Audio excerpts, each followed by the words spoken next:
Abdul Sattar, Mr. Mamun Rashid, MD Hassanul Banna, SM Moinul Karim, Mr. Saikul Mahdi, Mr. Tariq Abdullah, all our staff, whose names I could not mention by this time. Our heartfelt thanks to the learned Attorney General, who have attended the trial at the inception and at the conclusion. Over and above, our thanks from the core of our heart to Mr. Tajul Islam, the learned Chief Prosecutor, for playing the part of excellence. We are thankful to all others. Thank you all. Now let us say something about, I am sorry, I am very much sorry. Our sincere thanks to the learned defense lawyers, particularly the learned State Defense Lawyer, Mr. Amir Hussain. Many people will say many things, but he has done a lot. And he, in our view, in our estimation, to the best of his possibility, he played the exact role he was supposed to, and that we expected. Thanks to him again. And if anyone is left, sorry that we do not by this time recollect. Our thanks to the learned Attorney General again for his kind presence. We are sorry for being late because many things are connected in the preparation of the judgment. This is a very big matter.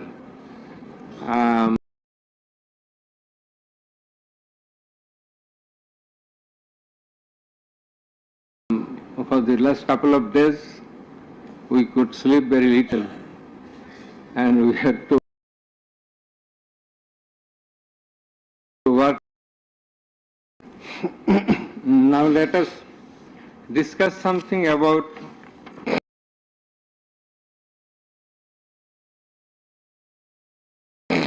the judgment. I want to give an idea of the judgment. The judgment comprises 453 pages,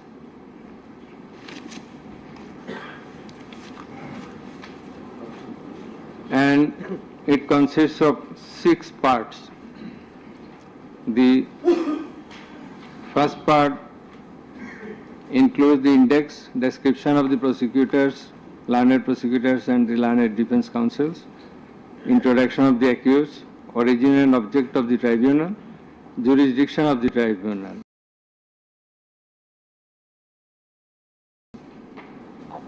Article 7 of the Rome Statute, which is the basis of trial of our tribunal.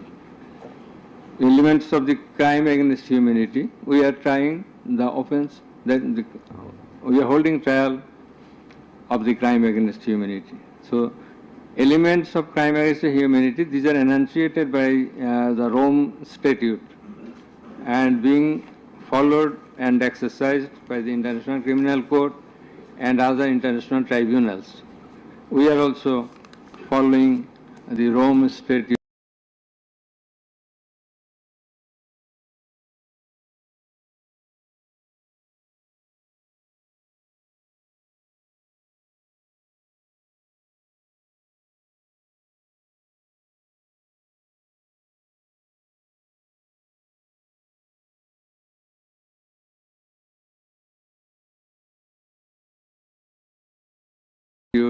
As a court. And we have said about the trial procedure, part 2, pre-trial proceedings, Part 3, prosecution story and defense case.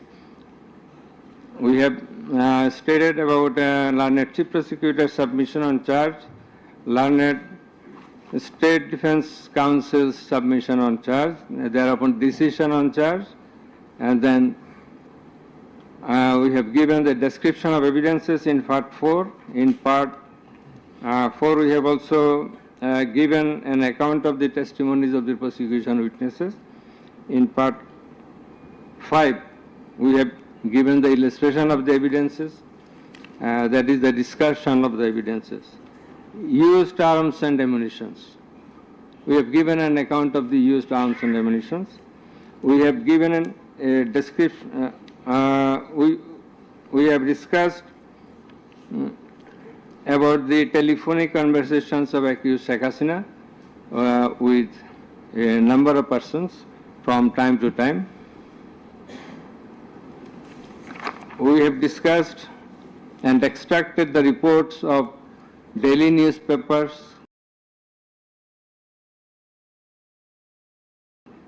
concerning the issues of this case, reports of United Nations Human Rights Commission, reports of Odhikar, another Human Rights Commission, reports of Human Rights Watch,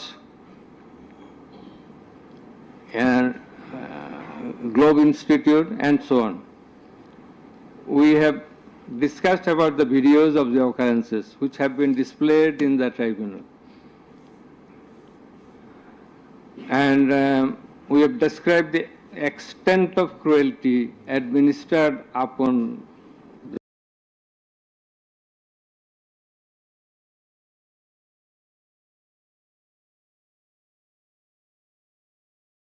the victims who have died and who have been seriously injured and lost their vital organs of the body. And we have talked about seized alamots.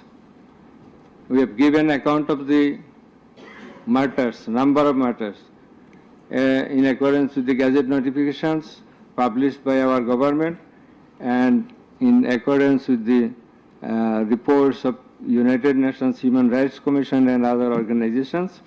In this context, I want to say that the exact report of martyrs or the victims or the sufferers or the injured persons or those whose whereabouts could not be traced, this is quite natural. You will understand that since our liberation war in 1971, still we could not finalize the list of martyrs, the list of freedom fighters, list of the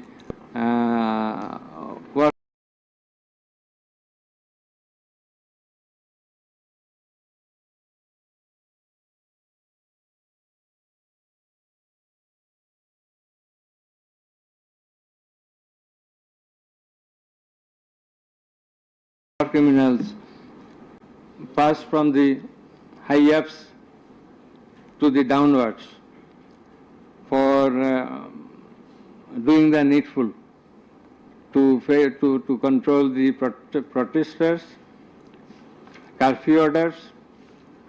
Then in Part 6, we have described, we have given an account of the learned Chief Prosecutor's arguments, the points of arguments, pertinent points of arguments have been described. We have also described the pertinent points of arguments raised by the learned State Defense Council. Thereafter, we have given an account of our observations and inference. And finally, we passed the order.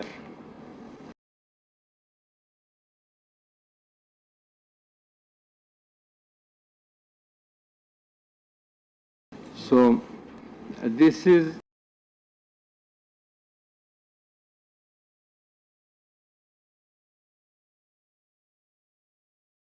all about the judgment. He will read out a portion of the judgment commencing from origin and object of the tribunal, jurisdiction of the tribunal, and he will read out Article 7 of Rome Statute, elements of crime against humanity, elements of superior command status, responsibility, and then the charges. Thereafter, learned member 1, he will read out some questions from the discussion of the evidences, the report of the United Nations Human Rights Commission, and then the extent of cruelty administered upon the victims, and thereafter the points of arguments submitted by the learned chief prosecutor and the learned state defense counsel. And finally, I will read out the conclusion and the order. So it will take about 40 minutes. We hope that you will be listening to the deliberations. Thank you very much. Now the turn of our learned member 2, he is reading out as I have mentioned. Origin and object of the tribunal.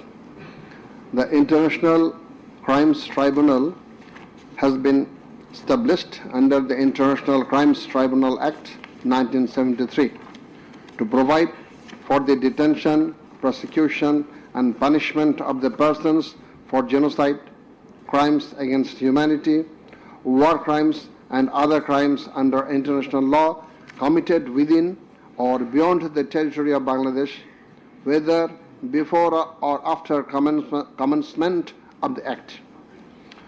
Jurisdiction of the Tribunal. The Tribunal has got the jurisdiction to try the offences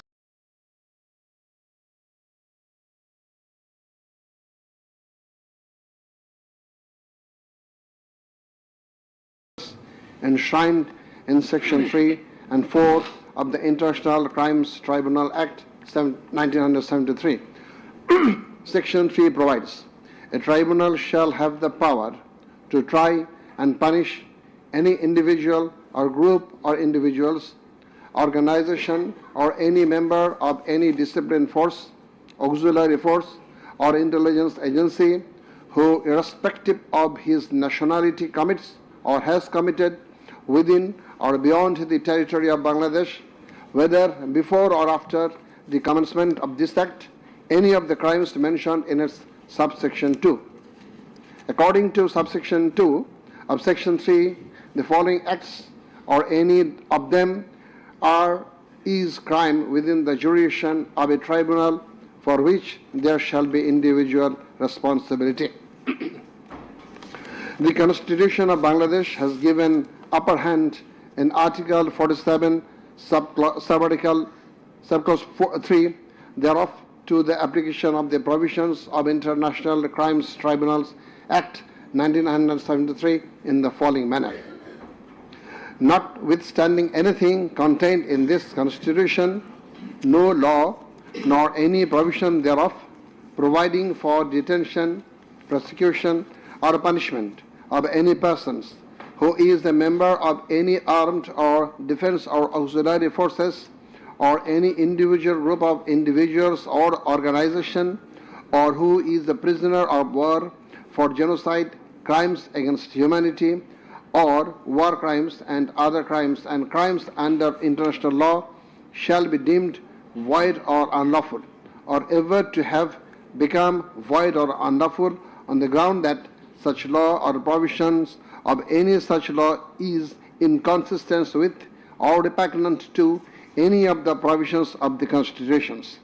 Crime against humanity, namely murder, extermination, enslavement, deportation, imprisonment, abduction, confinement, torture, rape, sexual exploitation, enforced disappearance, human trafficking, sexual slavery, enforced prostitution, forced pregnancy, enforced sterilization or other inhuman acts when committed as part of a widespread or systematic attack direct against any civilian population with knowledge of the attack, or persecutions on political, racial, ethnic or religious grounds, whether or not in violation of the domestic law of the country were perpetrated.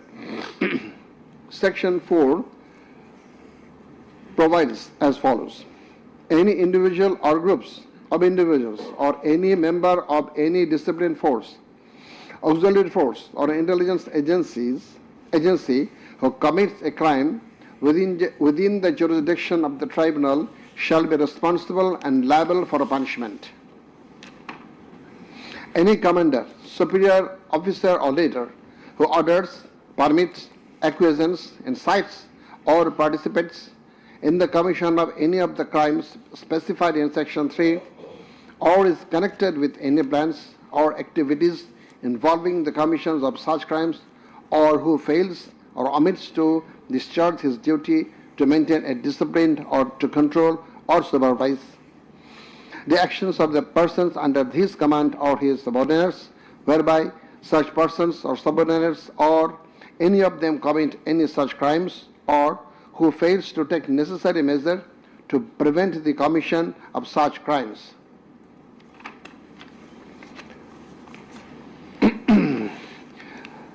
Now, crimes against humanity according to Rome Statute.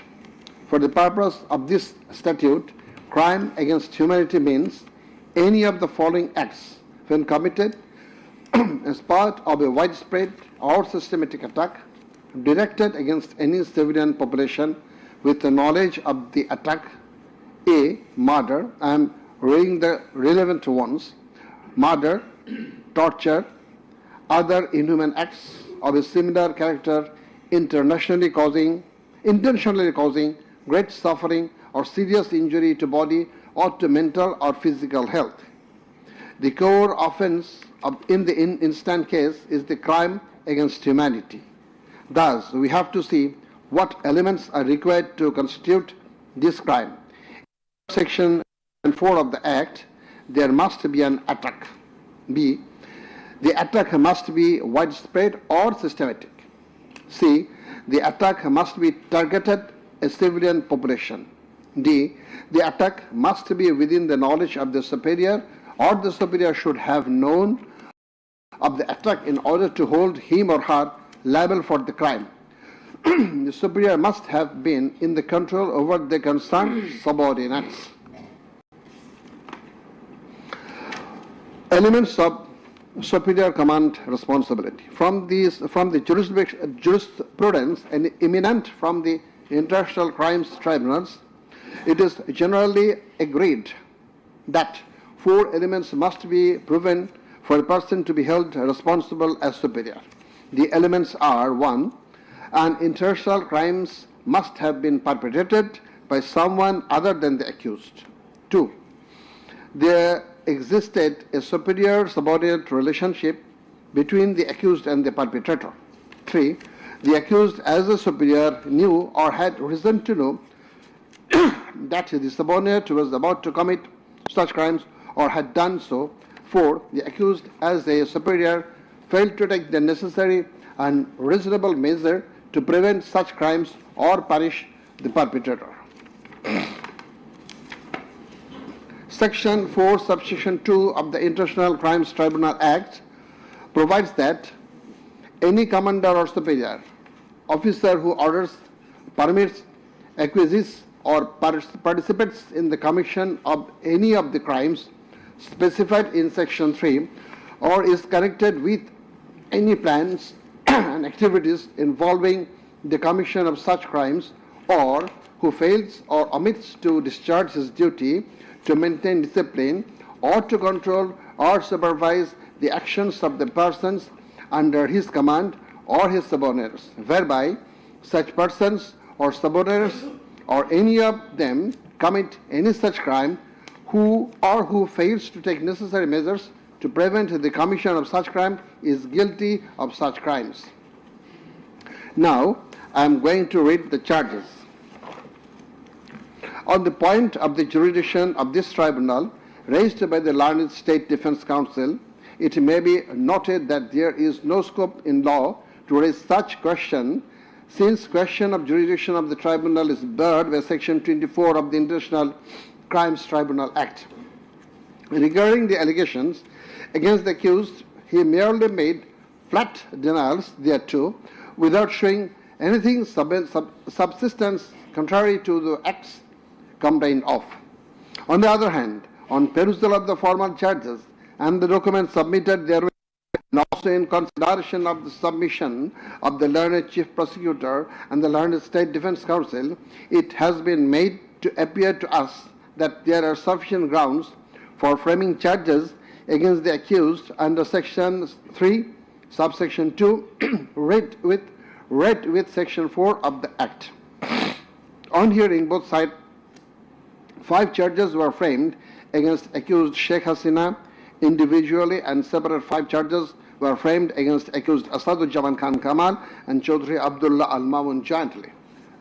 But on scrutiny of the documents and examination of the witnesses of the tribunal, deems to condign to reshape the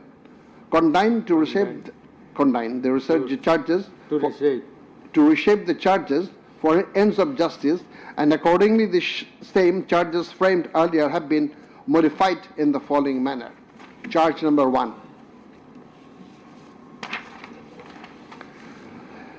Incitement in order to attack and kill protesting students of Dhaka University and other academic institutions of the country, and also failure to take preventive and punitive measures, and thus killing hundreds and severely injuring thousands of protesters during July Uprising 2024, commencing on 1st July 2024 and ending on 5th August 2024, accused Sheikh Hasina as the Prime Minister of Bangladesh and the President of the ruling party of Bangladesh, Awami League, as well as 14th Party Alliance, in a press conference on 14/7/24 at Gaurabhavan, made the following derogatory remark.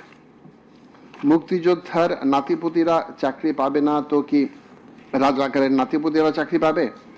If the grandchildren of freedom fighters should not get job, should the grandchildren of Rajakars get it? Pointing towards the protesters of anti-discrimination student movement while demanding rational reform of quota system in government job, whereby the left defamed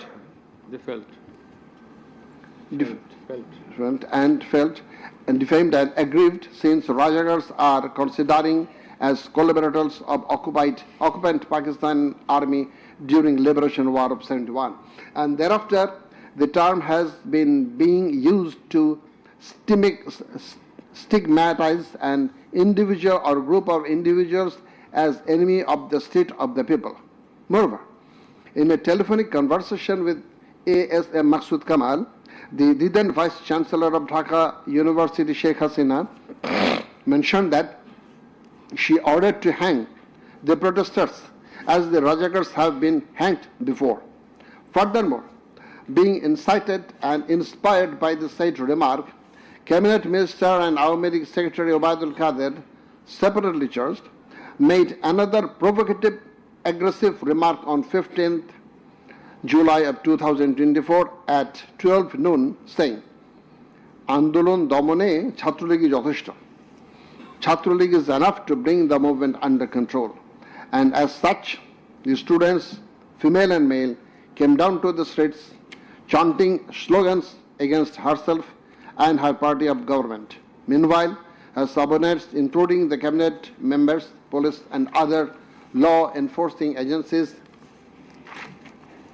activists of four-party Awami League and its affiliated and allied organization go to incited and inspired of the aforesaid remarks of you and Obaidul Qadir, and thus they launched widespread and systematic attack within your full knowledge upon the peaceful statement protesters in Dhaka University, causing 297 students injured and many others in different educational institutions throughout the country, including Rangpur Begum Rokia University, where Abu Said was brutally shot dead by police, by your incitement and order to kill the protesting students who have been injured and killed as the foresight, and also by failure to take preventive and punitive measure against the perpetrators, accused Sheikh Hasina committed the crimes against humanity under Section 3, subsection 2,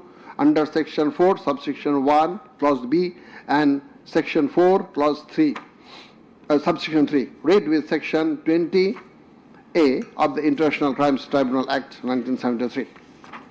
Charge number 2. Order to use lethal weapon, drones, and helicopters to kill the protesters and execution of the order. During the July uprising 2024, accused Sheikh Hasina held a conversation over telephone with Dr. A.S.M. Maqsood Kamal, the then Vice Chancellor of Dhaka University, from Ganabhavan on 14th July 2024 at about 11 p.m., wherein she mentioned that she already ordered to kill the protesters like the Rajakars who have been hanged before. Again on July 18th, Sheikh Hasina conversed over telephone with Sheikh Fazle Nur Taposh, the then Mayor of Dhaka South City Corporation, mentioning that she had already given direction to the law enforcement agencies to use helicopter and lethal weapons to kill and eliminate the peaceful, unarmed civilian protesters, and also ordered them to use drones to locate the protesters. She also told him that she passed orders to arrest and protesters across the country. As a result of above statement, directions, the Home Minister Asaduzzaman Khan Kamal and the Inspector General of Police Chaudhry Abdullah Al Mamun successively implemented the directions through their underlings, that is law enforcing agencies, by deploying drones and helicopters in the sky, killing about 1,400 protesters, including women and children, indiscriminately and gravely injuring about 25,000 of them throughout the country by using lethal weapons everywhere from 16th July 2024 and helicopters somewhere from 18 July 2024 up to 5th August 2024, and thereby Sheikh Hasina, Asaduzzaman Khan Kamal and Chaudhry Abdullah Al Mamun committed crimes against humanity as a joint criminal enterprise punishable under Section 3, subsection 2, clause A, G, H, Section 4, clause B, C, Section 4, subsection 3, read with Section 20A of the International Crimes Tribunal Act. Charge number 3. Killing 6 protesters at Chankharpur with lethal weapons. The protesters convened a program titled March to Dhaka to be held on 5th August and made a call to the people of all walks throughout the country to march to Dhaka on the scheduled day. People of all spheres began to assemble in Dhaka from every part of the country on August 5th. By incitement, order and inaction of Sheikh Hasina, by abatement and inaction of Home Minister Asaduzzaman Khan Kamal and Inspector General of Police Chaudhry Abdullah Al Mamun, the successive underlings got incited and inspired to kill the protesting students and common people, and thereupon under order, supervision and inaction of accused Asaduzzaman Khan Kamal, Chaudhry Abdullah Al Mamun and the then Dhaka Metropolitan Commissioner DMP Habibur Rahman, Joint Commissioner Police Shudip Kumar Chakraborty, Additional Deputy Commissioner Shah Alam Muhammad Akhtarul Islam, Assistant Commissioner Muhammad Imrul and Inspector Muhammad Arshad Hussain, who have been separately prosecuted, successively ordered to commit atrocities to the protesters assembled at Chankharpur of Dhaka and supervised the same, and during such atrocities 6 unarmed protesters, namely Shahriyan Khan Anas, Sheikh Mahdi Hassan Junaid alias Mustaqin, Muhammad Yaqub, Muhammad Rakib Hawladar, Muhammad Ismamul Haq and Manik Mia alias Shahrik, were shot dead by Constable Shujan Hussain, Constable Imaj Hussain, and Constable Nasirul Islam, who have been separately prosecuted at Changharbul as part of widespread and systematic attack. The aforesaid killings took place pursuant to the order of Prime Minister Sheikh Hasina, within her full knowledge and under order, supervision, and within the knowledge of Home Minister Asaduzzaman Khan Kamal and Inspector General of Police Chaudhry Abdullah Al Mamun, and by such killings they committed crimes against humanity as joint criminal enterprise by 1973.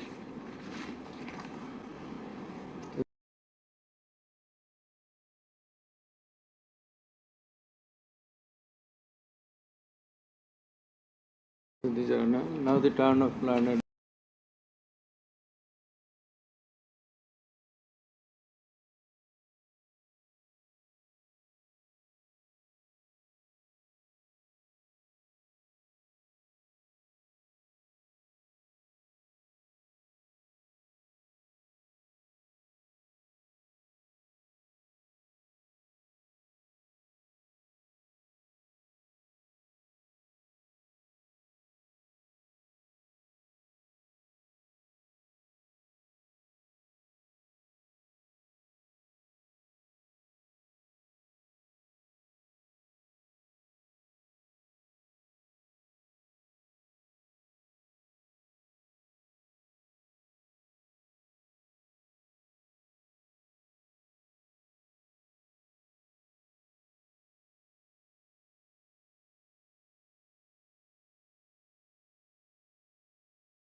Member 1.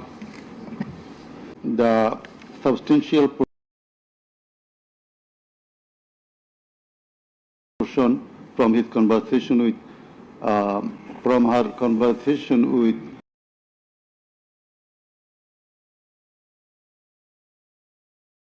A.S.M. Maqsood Kamal, the accused Vice Chancellor of Dhaka University.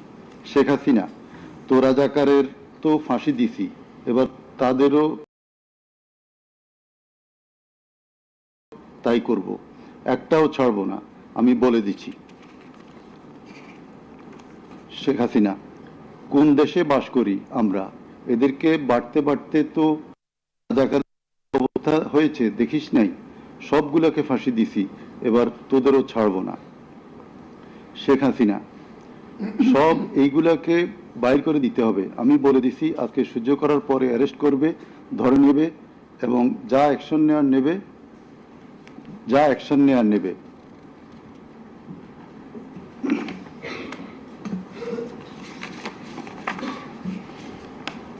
Then it also appears from the conversation with Dhaka South City Corporation Mayor Fazlinur Taposh, accused Sheikh Hasina told him that she ordered to kill the protesting students by using helicopters and lethal weapons. The substantial portion of the conversation is Sheikh Hasina, দরকার নাই, ওটা দরকার নাই, আমি সেনাপ্রধানের সাথে কথা বলেছি, ওরা রেডি থাকবে, ঠিক আছে। এখন তো আমরা অন্য করতেছি, ড্রোন দিয়ে ছবি নিচ্ছি আর হেলিকপ্টারে হচ্ছে মানে কয়েক জায়গায়।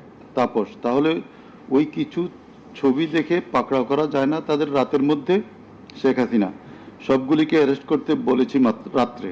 তাপস, হ্যাঁ, পাকড়াও করলে ওদেরকে। শেখ হাসিনা, না, ওটা বলা হয়ে গেছে, ওটা নিয়ে র্যাব, ডিজিএফআই, এনএসআই সবাইকে বলা হয়েছে যে যেখান থেকে যে কয়টা পারবা ধইরা পেল। তাপস, জি।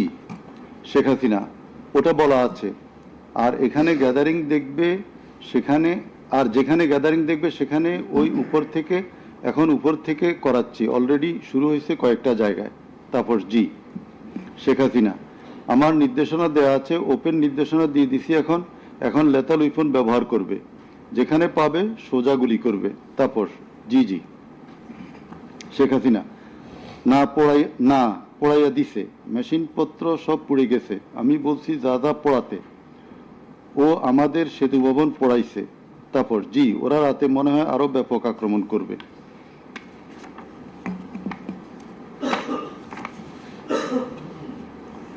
the conversation with the Hasanullah Inu, accused Sheikh Hasina mentioned of bombing upon the protesters from the helicopter. The substantial portion, relevant portion from the conversation. Sheikh Hasina, না আমি বলছি ক্যাজুয়ালিটির দরকার নাই, ওরা ব্যারিকেড নিয়ে আছে তো ঠিক আছে, আকাশ থেকে নামবে, তখন দুই পাশ দিয়ে ধরবে, মেসেজটা দিয়ে দিতে পারেন যে সেনা পাঠানো হচ্ছে আর হেলিকপ্টার দিয়ে সোজা বম্বিং করা হবে, র্যাবের হেলিকপ্টার দিয়ে উপর দিয়ে মারবে।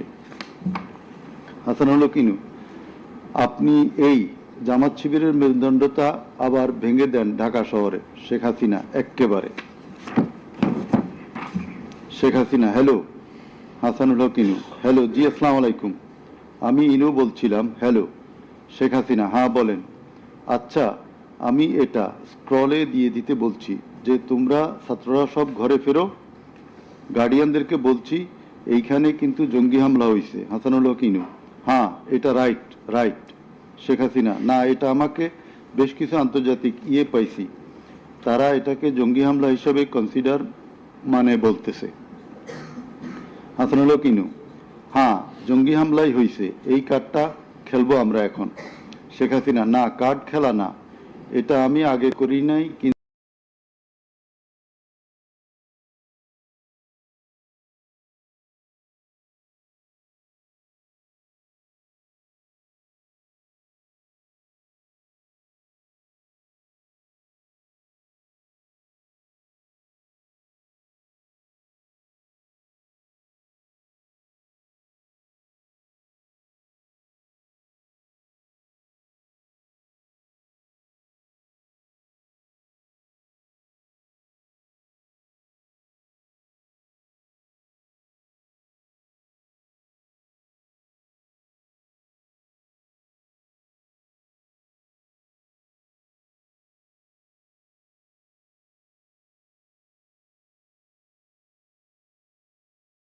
কিন্তু আমাকে আন্তর্জাতিক সংস্থা থেকে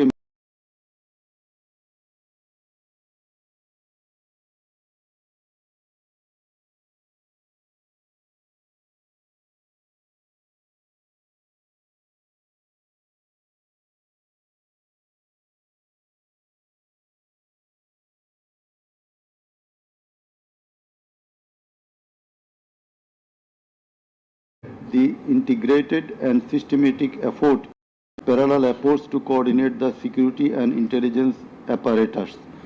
Both received regular reports on the situation on the ground from multiple sources. According to senior official testimony, reports provided to the Prime Minister by senior officers on 21 July and in early August specifically conveyed concern about excessive use of force. Both political leaders and the leadership of Bangladesh Police and the Army also carried out site visits that would have provided them direct personal knowledge of violations that had taken place or were ongoing. Furthermore, the political leadership issued direct orders and other directives authorizing and guiding operations by BGB, RAB, DGRI, the Bangladesh Police and its detective branch that involved serious violations of human rights against protesters and other civilians, including extrajudicial killings and arbitrary detention. Based on reported deaths complied by governmental and non-governmental sources in combination with other available evidence, OHCHR assesses that as many as 1,400 people could have been killed during the protests. The vast majority of whom were killed by military rifles and shotguns loaded with lethal metal pellets commonly used by Bangladesh's security forces. Thousands more suffered severe, often life-altering injuries. More than 11,700 people were arrested and detained, according to the information from the police and RAB provided to OHCHR. Government attempted to intimidate and delegitimate the student protest movement, mobilize of Chhatra League, police and paramilitary forces, materialize of policing in Bangladesh, incited violence by armed Awami League and activists on and around university premises, conducted coordinated attacks by armed Awami League supporters and the police, use of force violations by police, RAB and BGB, including extrajudicial killing, like killing Abu Said of Begum Ruqayya University, Rangpur, 16 July, made systematic indiscriminate use of shotguns loaded with lethal ammunition, suppressed peaceful assembly at Dhaka University on 17 July. Police, RAB and BGB extrajudicially killed protesters in Uttara on 18 July.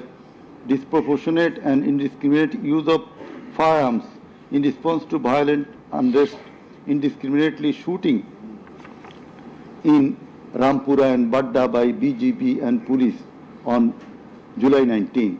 Violently cleared the Dhaka-Chattogram highway in Jatrabari on between 16 to 21 July. Extrajudicial killings to suppress the march to Dhaka on August 5 involved the army who shot at protesters at Jamuna Future Park on 5th August 2024, used helicopter to intimidate and deploy possibly unlawful force, obstructed of medical care and denied necessary medical documentation, obstructed medical treatment of victim Sheikh Asabul Yamin, shot by police, caused mass arbitrary arrests, detention without due process and torture and ill treatment, caused block raids and mass arrests, including injured persons.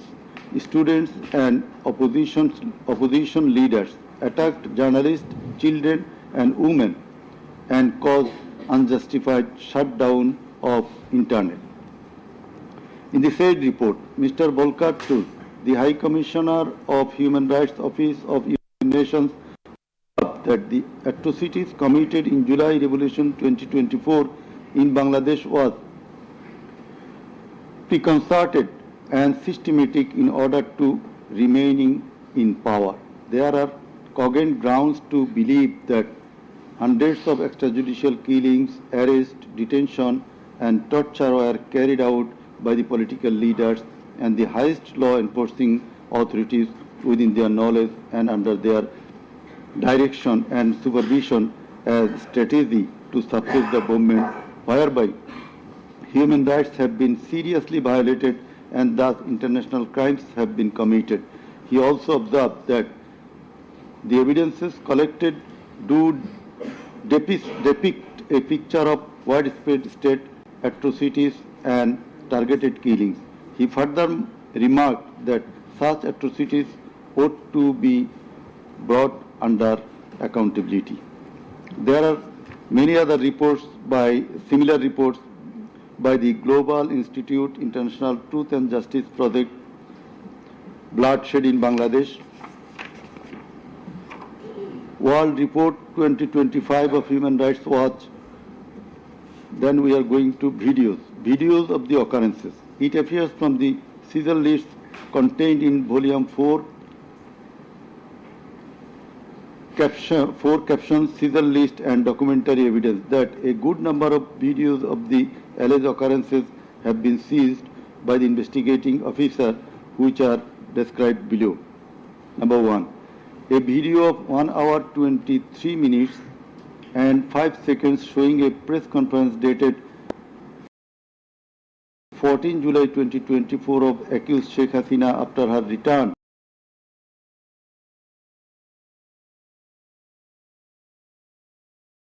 from China, in which she in Putira chakri pabe na to ki Rajakarer nati Putira pabe.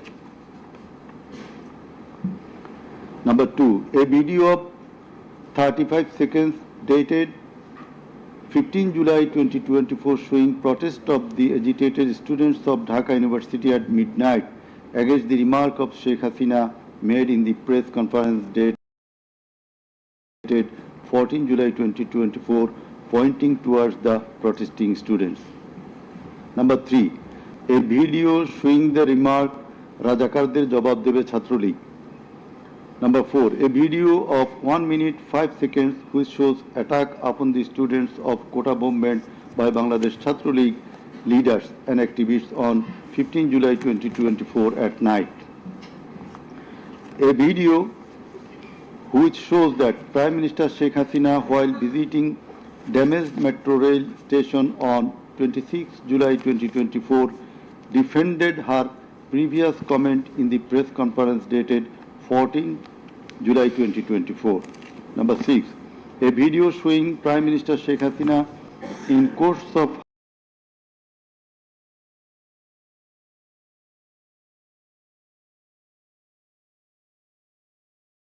her deliberation in a function of Jubo Mohila League held in July 2024 commented that the Kota movement was illogical and also commented Jamaat Shibir Manusher Jatna.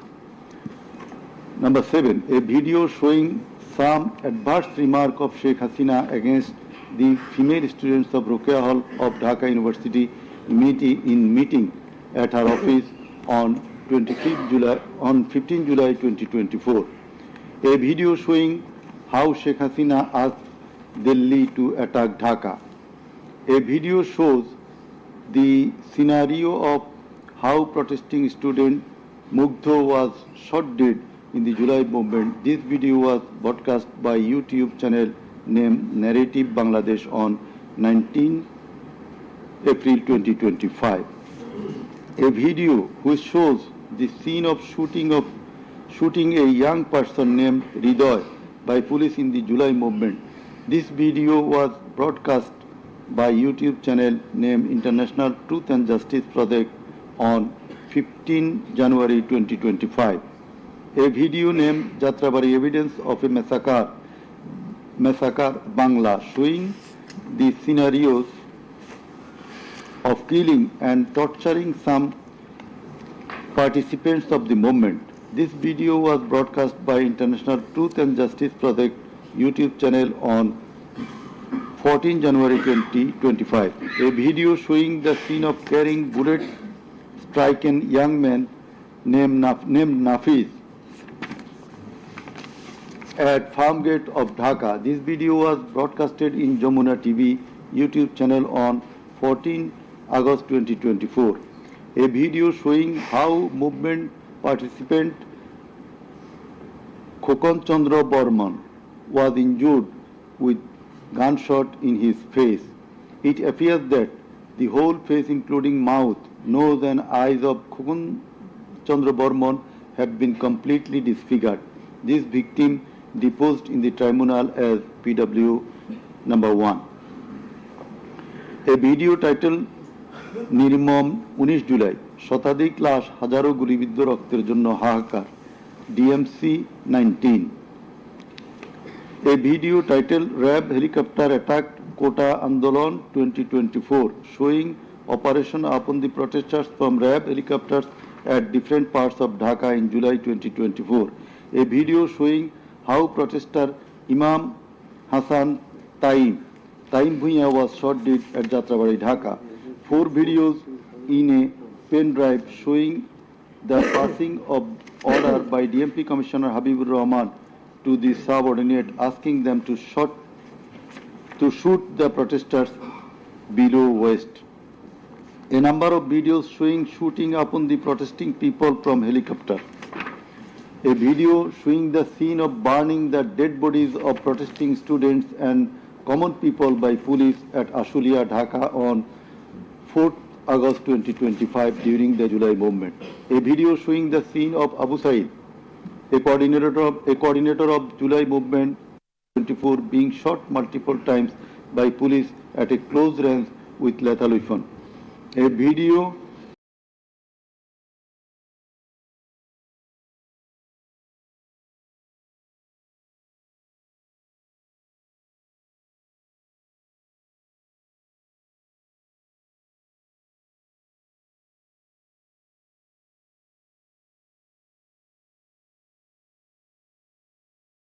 showing the scene of a dead body of protester,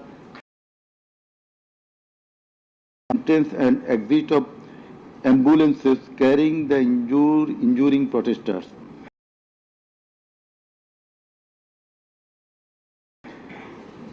Hospitals were asked not to give admission to the injured protesters.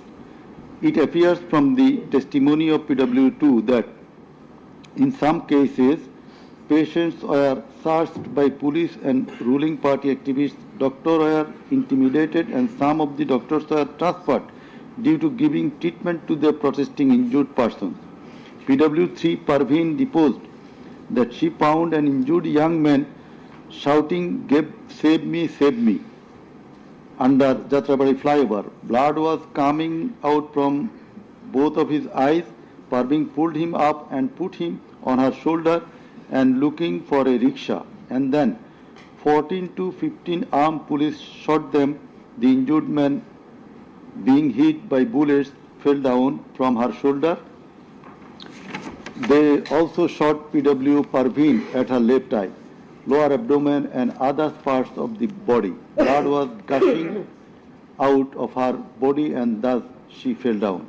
Coordinator of the movement, Abu Said of Begum Ruqayya University, Rangpur, was shot at a close range. Doctors were forced to change his post-mortem report 5 times. PW8 Naeem Chikdar was shot at a close distance of 5 meters. He was hit by 500 bullets and 3 hospitals refused to admit him, apprising that Prime Minister Sheikh Hasina instructed to refuse admission to the protesting patients. PW8 also said that Chhatra League activists were searching him and as such he was hidden in separate room by the doctors. It is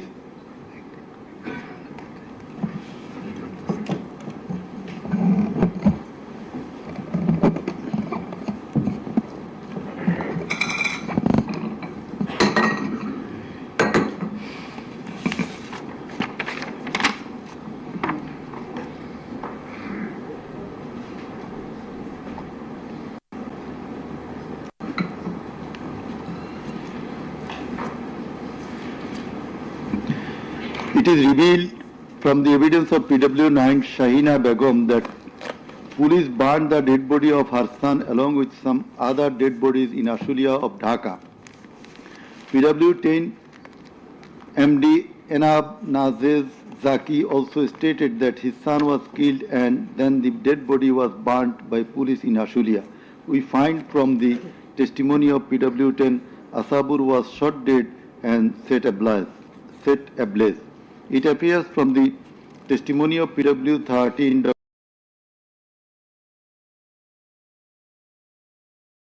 Dr. Muhammad Mahfuzur Rahman that most patients admitted to the hospital had no skull. The detective branch members had forbidden the doctors not to be serious in the treatment of the protesting patients and also that they had been instructed from the higher authorities not to release the protester patients admitted there. The patients were mostly aged 13 to 30 years. The DB also asked the doctors not to admit any more patients injured in the movement. This witness also said that in order to hide the injured patients from the sight of DB personnel, the doctors adopted some tactic like changing the names of the patients and the type of injury in the admission register and recording road accident or other reasons instead of bullet wounds. It appears from the evidence of PW15 Dr. Hassanul Banna that police and Awami League activists prevented treatment of the protester patients, prohibited new admission of such patients, checked admission register, took away a list of patients, set down entrance of the hospital and prevented entrance and exit of the ambulances and patients. This witness also said that one patient named Mustaqin Billah was admitted through an alternative entrance. To save the protester patients, the doctors had to change the name of the patients and particular of their problems. Remove them from the general ward to the post-operative ward, ICU, special cabin. He added that treatment was given to such patients at risk of life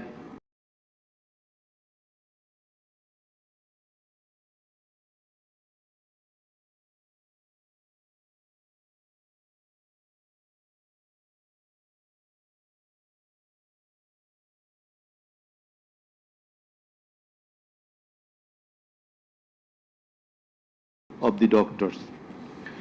We find from the deposition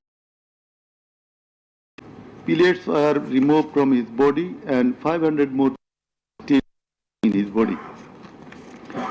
It is revealed from the evidence of PW 21 Dr. Zakia Sultana that on 18 July 2024 they received 200 patients aged about 14 to 25 years with bullet injuries. On 19 July 2024, also similar number of patients with bullet injuries were admitted in the hospital. Numerous patients with bullet injuries were admitted on 4th, 5th, 6th August 2024. It further appears from the evidence of this witness that out of apposite patients, 493 lost one eye forever, 11 lost both eyes forever, 28 lost vision of both eyes, and 47 lost vision of one eye.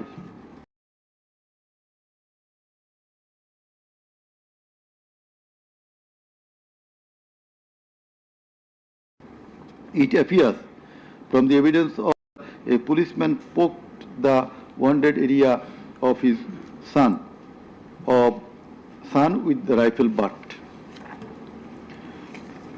PW 23 Amena Akhtar deposed that while Home Minister Asaduzzaman Kamal and IGP Chaudhry Abdullah Mamun were passing across Jatrabari, one police officer was showing them a video of their attacks on protesters and said, "Guli kori ekta, more ekta, ahuto hoy ekta, ektai jay, bakita jay na." It transpires from the testimony of PW 27, Dr. Mashuk Ahmed, that Chhatralik activists stopped ambulance carrying protesting wounded near Shahidullah Hall of Dhaka University. They also checked the patient identity, asked the doctors not to treat the wounded protesters and also not to be so serious in their treatment. He further said 5 doctors were transferred elsewhere due to rendering treatment to protesters with bullet injuries. This witness also stated that the direction of the gunshot wounds of the patients treated on 19, 20, 21 July and 4-5 August in Dhaka Medical College Hospital was from the top to the bottom. He meant that the gunshot was done from above, which obviously implies helicopter. It appears from the evidence of PW 47 Nahid Islam deposed that bullets were fired from helicopter and that many false cases were filed against the protesters, and also that the activists of Awam League, Jubo League and Chhatro League prevented the treatment and burial of protesters. Furthermore, some of the protesters were forcibly disappeared and many dead bodies of the protesters were concealed.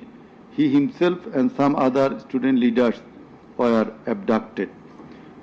PW 48 Ali Ahsan Junaid stated that on 15 July 2024, Chhatro League activists brutally attacked and injured the Dhaka University students, hindered going to the hospital and tortured them in the hospital. He further said that the protesters were fired from the helicopter.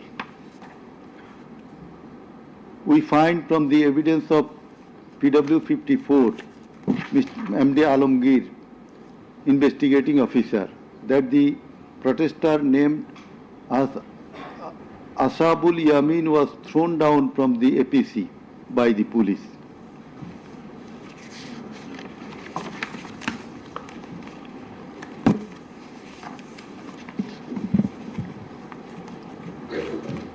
Summing up by the learned Chief Prosecutor. The learned Chief Prosecutor advanced argument on conclusion of the testimonies of the prosecution witnesses. He submitted that the instant case is an unprecedented and unexceptional one in the history of this subcontinent. After achieving independence in 1971, the people of the country had a great expectation and belief that all sorts of suffering, poverty, tyranny and high-handedness of the government and the mighty quarters would come to an end and people would enjoy liberty, happiness and all fundamental rights, but all these have been doomed to ashes. The learned prosecutor dubbed the ruling party Awami League as fascist ab initio. From the very inception of independent Bangladesh, the Awami League government concentrated to perpetuate its power by way of exploitation, torture, killing, abduction, denial of democracy and fundamental rights of the people, freedom of press and speech, as well as social justice, and thereupon established dictatorship by forming Bakshal. The then Awami League government, led by Sheikh Mujibur Rahman, planned in connivance with a neighboring country to weaken and abolish our glorious army and thus formed Rakhi Bahini, an armed organized parallel to the army. In the like way, after coming to the power in 2008, accused Sheikh Hasina's government committed the same acts like torture, abduction, killing, false prosecution, imprisoning, confinement, enforced the appearances, so dominated judiciary, restricted the freedom of press and freedom of speech. Sheikh Hasina oppressed the critics, writers, journalists, members of civil societies, lawyers and judges and ousted many of them from the country. The then Chief Justice Sheikh S.K. Sinha, eminent writer and journalist as well as historian Mahmudur Rahman, politician and journalist Pinaki Bhattacharya, Shafiq Rahman, Ilyas Hussain, Kanak Sarwar, Mushfiqul Fazl Ansari, Oliullah Numan, Shahed Alam, Jawad Nirjor, Tasneem Khalil, Julkarnain Shaer, Barrister Abdul Razzaq were driven out of the country for speaking the truth and criticizing the government's misrule, oppression and loopholes. In 2008, with Sheikh Hasina's conspiracy as that of her father, 57 senior army officers, while an deputation in Bangladesh Border Guard, that is BGB, were killed in an official congregation of Pilkhana BGB headquarters by the Awami League leaders and loyal army officers. Thereafter, no action was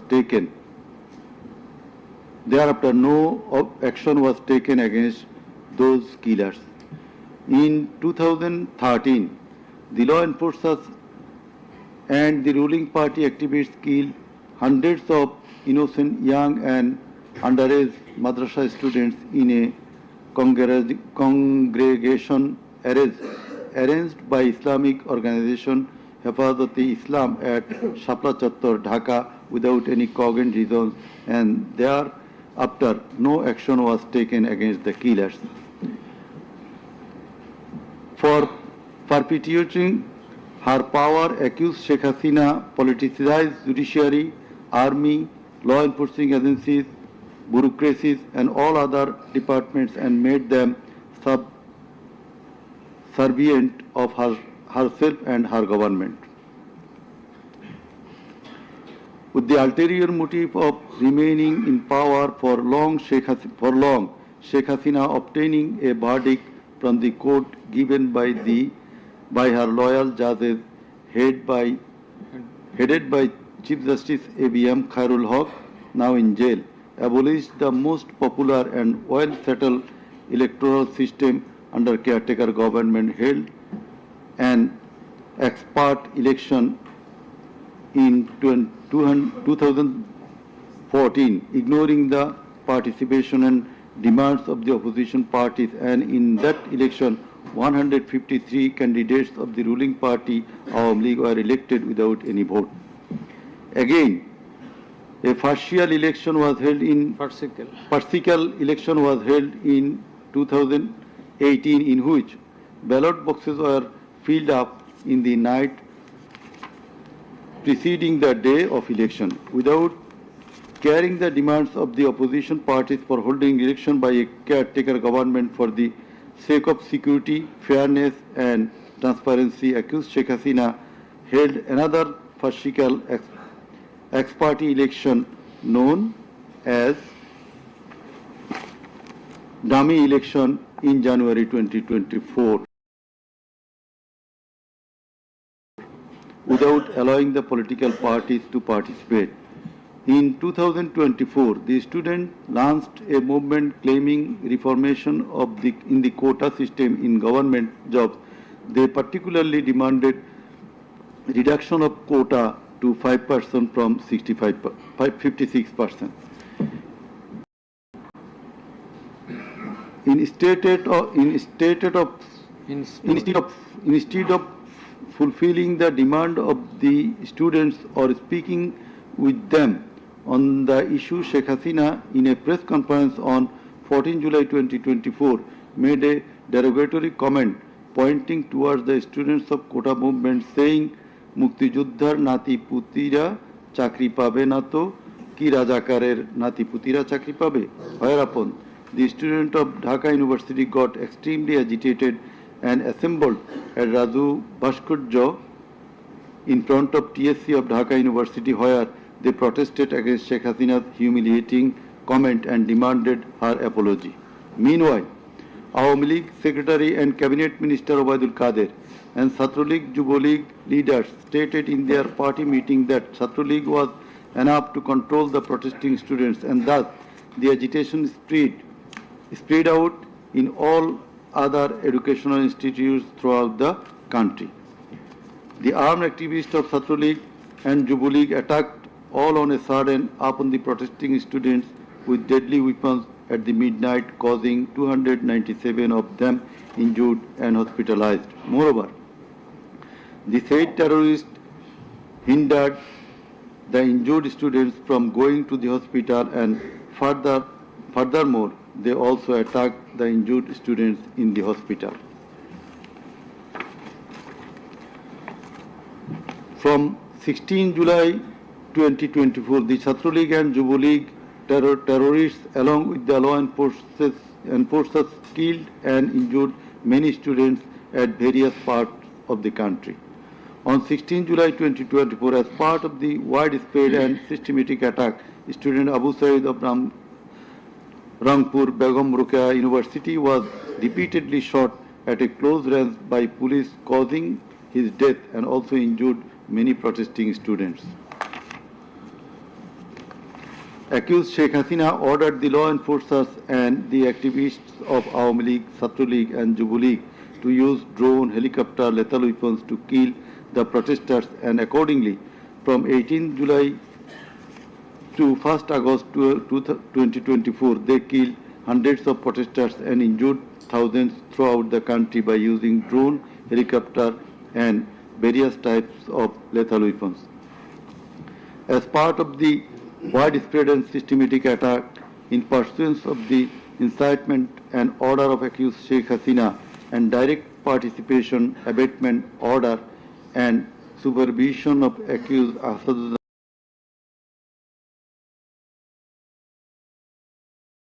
Zaman Khan Kamal and Inspector General of Police Chaudhry Abdullah, law enforcers and activists of Awami League, Chhatra League and Yuva League killed 6 persons at Ashulia with lethal weapons on 5th August 2024. One of the 6 was unidentified. After being shot dead, police inhumanly burned the dead bodies. Before being burned the dead body, unidentified protesters was alive. The learned chief prosecutor submitted that the family members of the martyrs, the injured victims, and other witnesses proved the aforesaid occurrences. The said occurrences were also recorded in videos and audios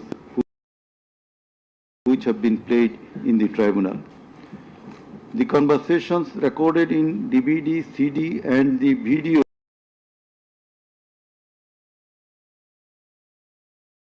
of the occurrences have been examined by the CID experts, who found that the said conversations and videos are not generated by artificial intelligence. In addition to the incitement, order, participation of the accused in the alleged atrocities, the accused are liable for their abstention from taking measures for the prevention of the same or taking any punitive measures against the doers thereof. Being the Prime Minister, accused Sheikh Hasina was the supreme commander of the law enforcing agencies, inclusive of the Home Minister and the Inspector General of Police, and as such, the crimes against humanity in question could not take place without the involvement, express or tacit of them.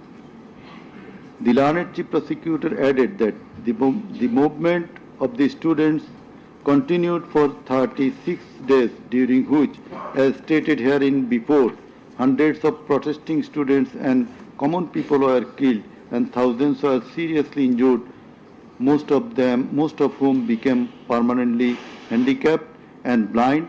But accused Prime Minister Sheikh Hasina and the other accused and none of the government authorities or the leaders of the ruling party Awami League expressed concern or remorse for such atrocities so far.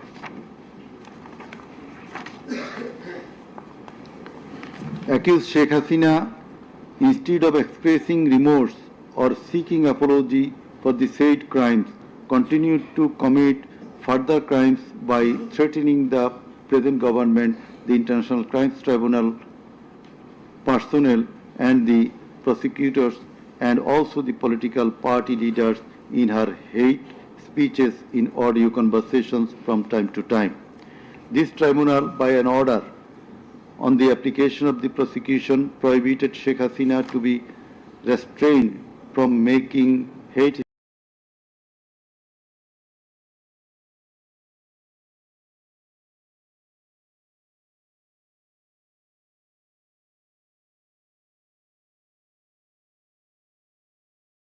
speeches anymore, but she continued to do so. Sheikh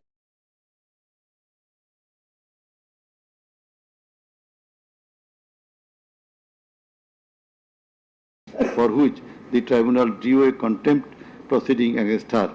In the said proceeding, the tribunal convicted Sheikh Hasina and sentenced her with 6 months imprisonment.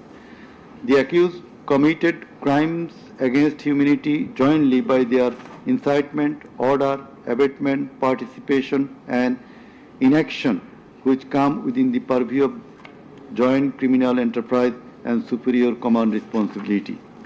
The authorities in question were widespread and systematic and was atrocities.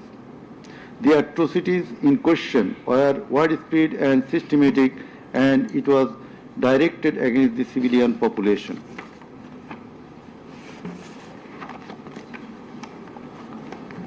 The learned chief prosecutor concluded his submission with the saying that in the circumstances it has been proved and established beyond reasonable doubt that the accused committed the crimes against humanity by their incitement, order, participation, abatement, and also inaction, whereupon they deserve the maximum punishment as prescribed by Section 3, subsection 2, A, G, H, and Section 4, subsection 1, subsection 2A, 4.2b, 4.2c, and 4.3 of the International Crimes Tribunal Act 1973. He added that the evidences against the accused are so strong and adequate that if they are tried in any other court or tribunal in the world, they would be awarded the maximum punishment. It may be noted here that the learned prosecutor, Mr. Sheikh Mahdi, assisted the chief prosecutor by referring a number of decisions of different international tribunals.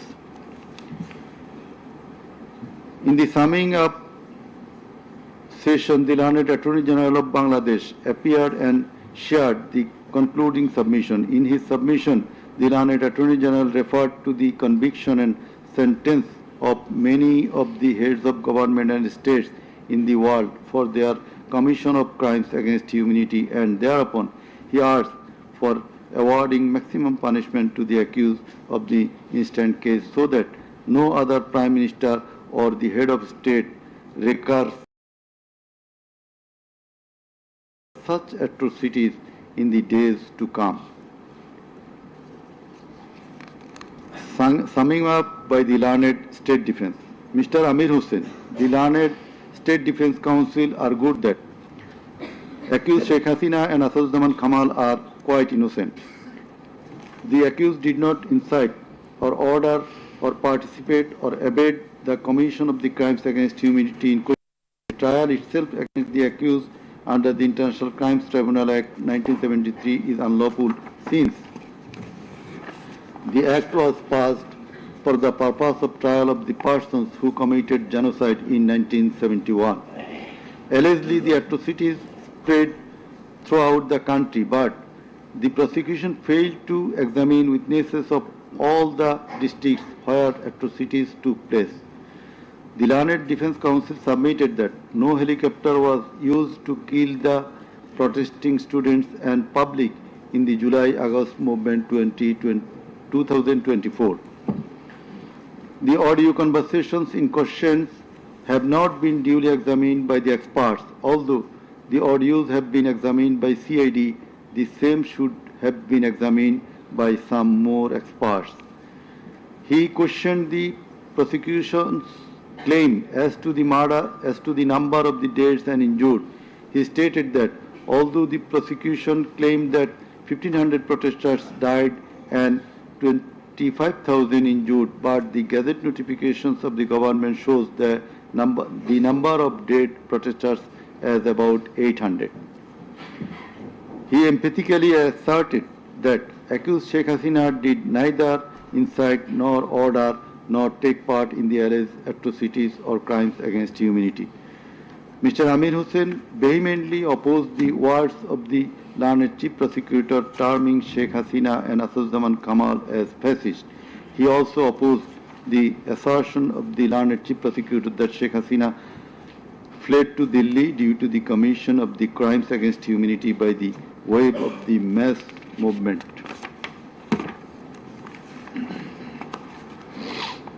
Rather, she was compelled to depart the country against her will. The learned State Defence Council argued that the attack in question was neither widespread nor systematic nor directed against the civilian population. The learned State Defence Council further submitted that the accused Sheikh Hasina and Asaduzzaman Khan Kamal cannot be held liable for joint criminal enterprise or superior command responsibility. He finally submitted that accused Sheikh Hasina and Asaduzzaman Khan Kamal are quite innocent, and as such they deserve to be acquitted of the charges. Now, the Honorable Chairman of the Tribunal, Mr. Justice Ghulam Murtuza Chaudhary, will read out the final portion of the judgment, including the observation. Thank you. Thank you.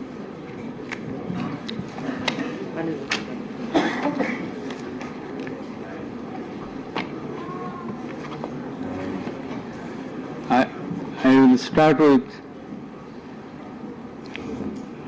some matters of judicial notice. And before that, I am sorry that I did not mention the name of learned prosecutor Mr. Abdus Subhan Tarabdar. Sometimes he was found here. I think he remains busy in this tribunal too. Sorry? And he was seen sometimes here to assist us. So our thanks to him as well.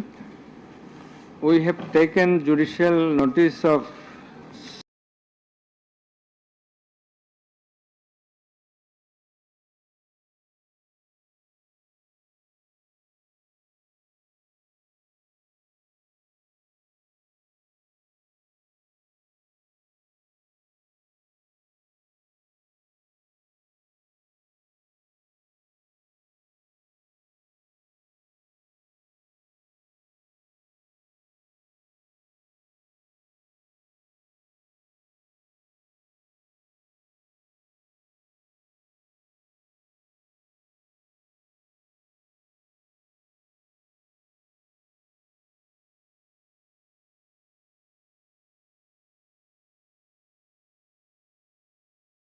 some incidents.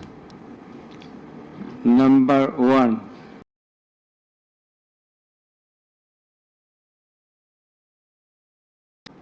as 226 cases have been filed against her, and to burn the houses of the rival people, whereupon this tribunal convicted her for contempt of the tribunal and sentenced her to 6 months imprisonment. Another one, the tribunal has further noticed one of her interviews published in the Daily Star a few days ago, the date has not been noted here, in which she impliedly admitted that atrocities had certainly taken place in July movement 2024, but she denied that she ordered to commit such atrocities. It has further been noticed by the tribunal that in another interview with a YouTube channel named Desh Samoy of India, accused Prime Minister Sheikh Hasina admitted her responsibility for the July 24 atrocities in the words, within quotation, as the leader of the country, I assume ultimate leadership responsibility. Furthermore, we have noticed that Sheikh Hasina made an interview with Delhi Anandabazar of India on 7 November 25, wherein she admitted her superior command responsibility. So you may find the newspapers. Now I will start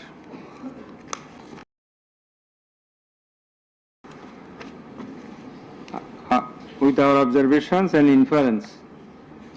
From the foregoing findings, facts and circumstances, it transpires that the students of Dhaka University and other academic institutions had launched a movement on 1 July 2024 demanding reformation in the quota system in the government jobs and continued the same till 5 August 2024.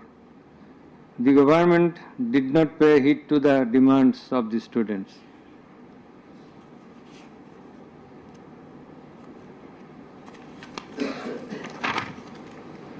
Instead of listening to the students and fulfilling their demands, the then Prime Minister, accused Sheikh Hasina, undermined the movement and made a derogatory remark pointing towards the students, terming them Rajakars. The term is an objurgation. In Bangla, this is a gali.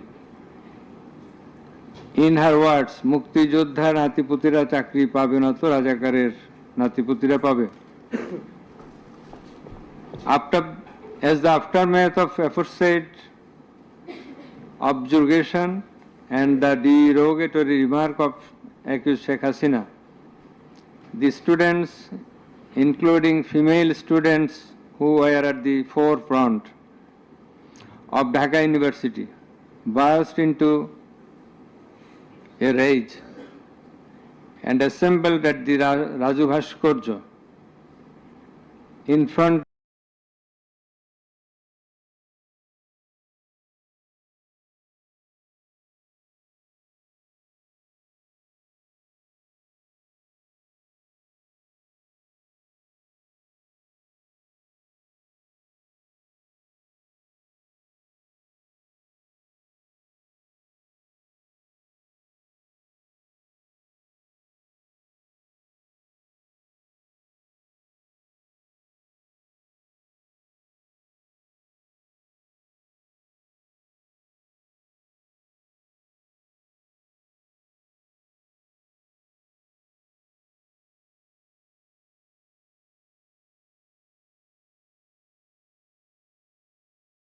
of TSC of Dhaka University.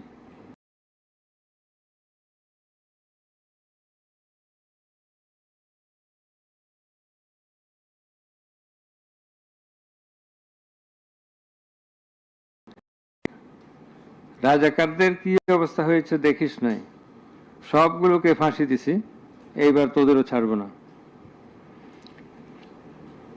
In the said conversation, Sheikh Hasina further said,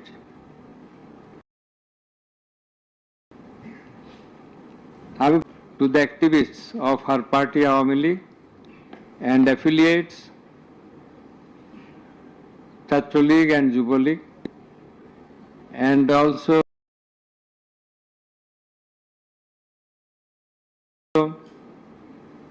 gave provocation to the protesters, and furthermore she expressed that she ordered to kill and eliminate the protesting students.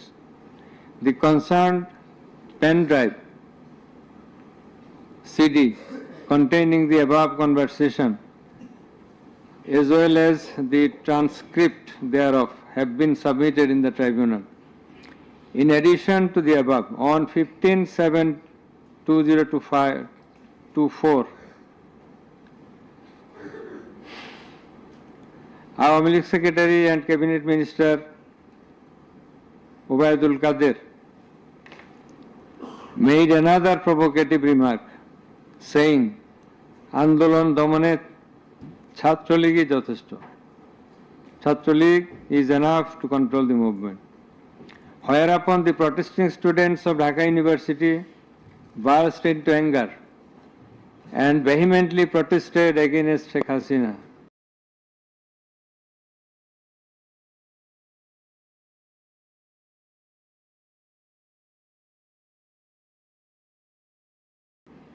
Ubaidul Qadir and the government.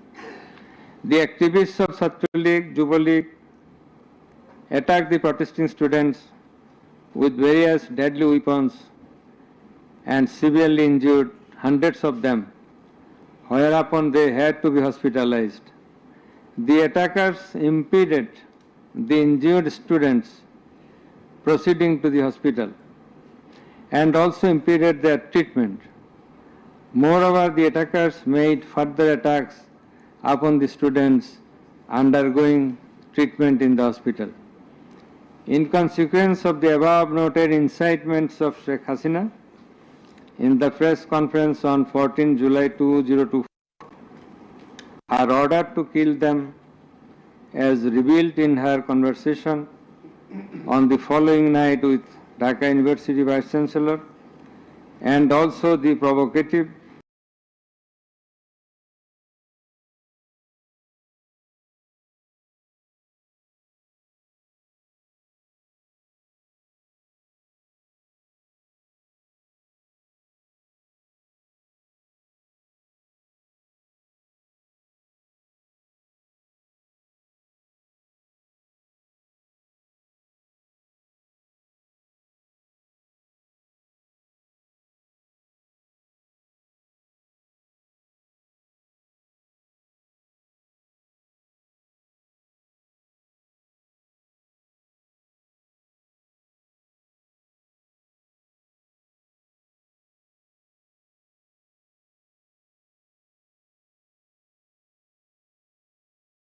and Deputy Vice Chancellor SM Maksud Kamal has been examined by the experts in the CID Forensic Laboratory, and it appears from the report of the examination that the conversation was genuine and that the same have not been generated by artificial intelligence, AI.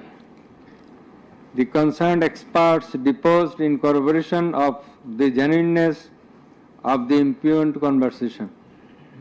Furthermore, we find support of such conversation in the reports of daily newspapers. In addition to the above, the concerned CD, pen drive containing the conversations has been played in the courtroom in course of the proceeding, and thereupon the conversation seemed to be genuine.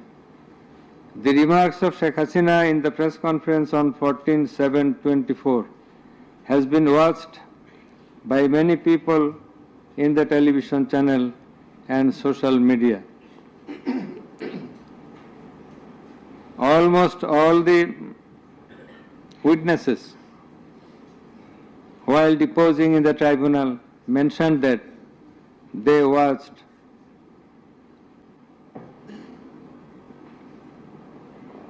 the videos in the medias. Moreover, the national daily newspapers published the said remarks on 15/7/24.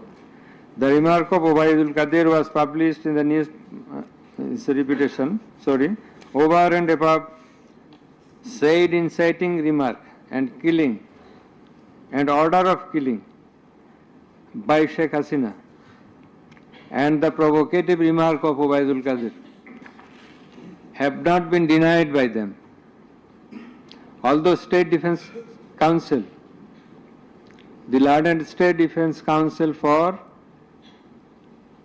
the absconding accused Sheikh Hasina and Asaduজ্জামান Khan Kamal submitted that the conversation between Sheikh Hasina and ASM Kamal, Maksud Kamal, has not been properly tested, but he failed to show any cogent reasons in this regard.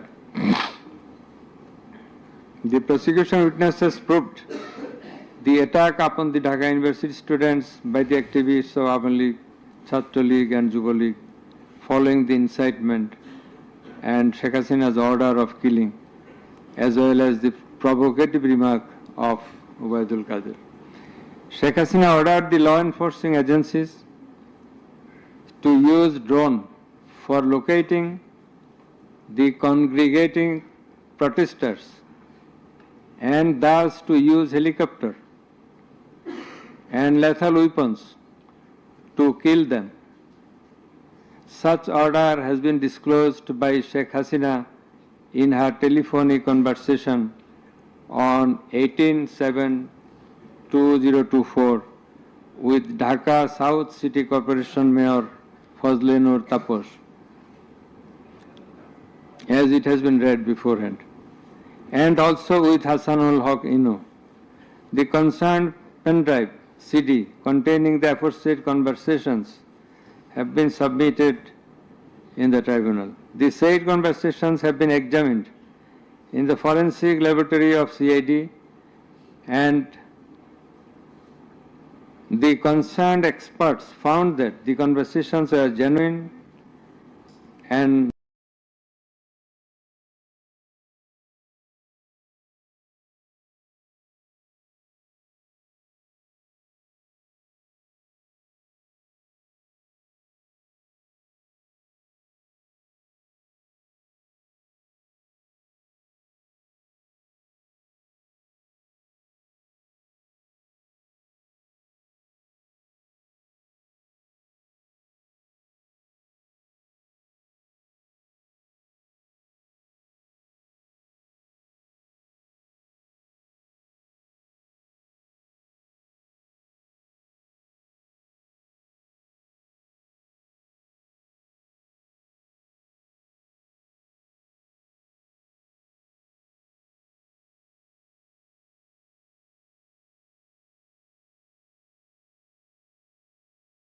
not generated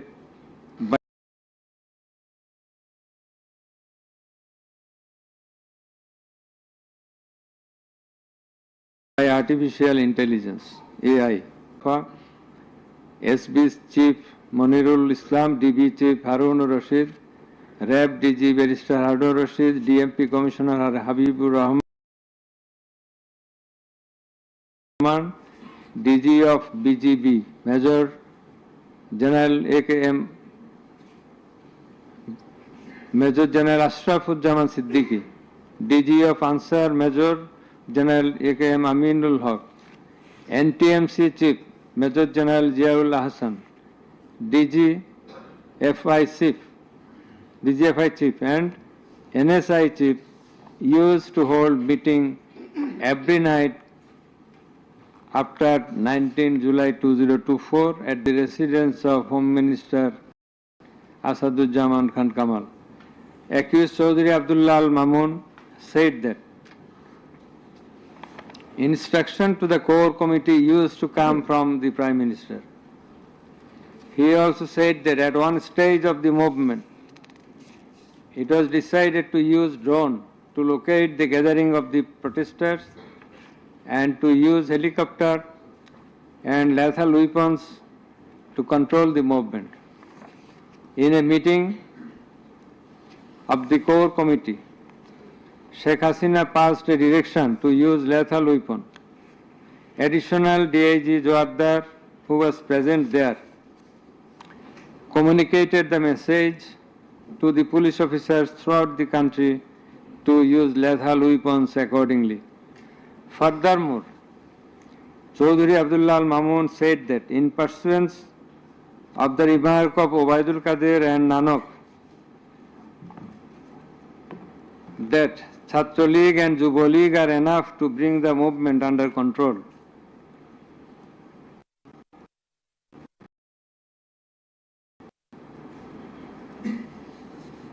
He further said that following such remarks, activists of Chhatra League and Yuva League attacked the students of Dhaka University. He also said that a lot of protesting students and public were killed by using drone, helicopter and lethal weapons throughout the country. Chaudhry Abdullah Al Mamun further asserted in his testimony that he, along with Home Minister Asaduzzaman Khan Kamal, Home Secretary and DMP Commissioner, went to Narayanganj on 29/7/24 to observe the situation of the movement, and on the way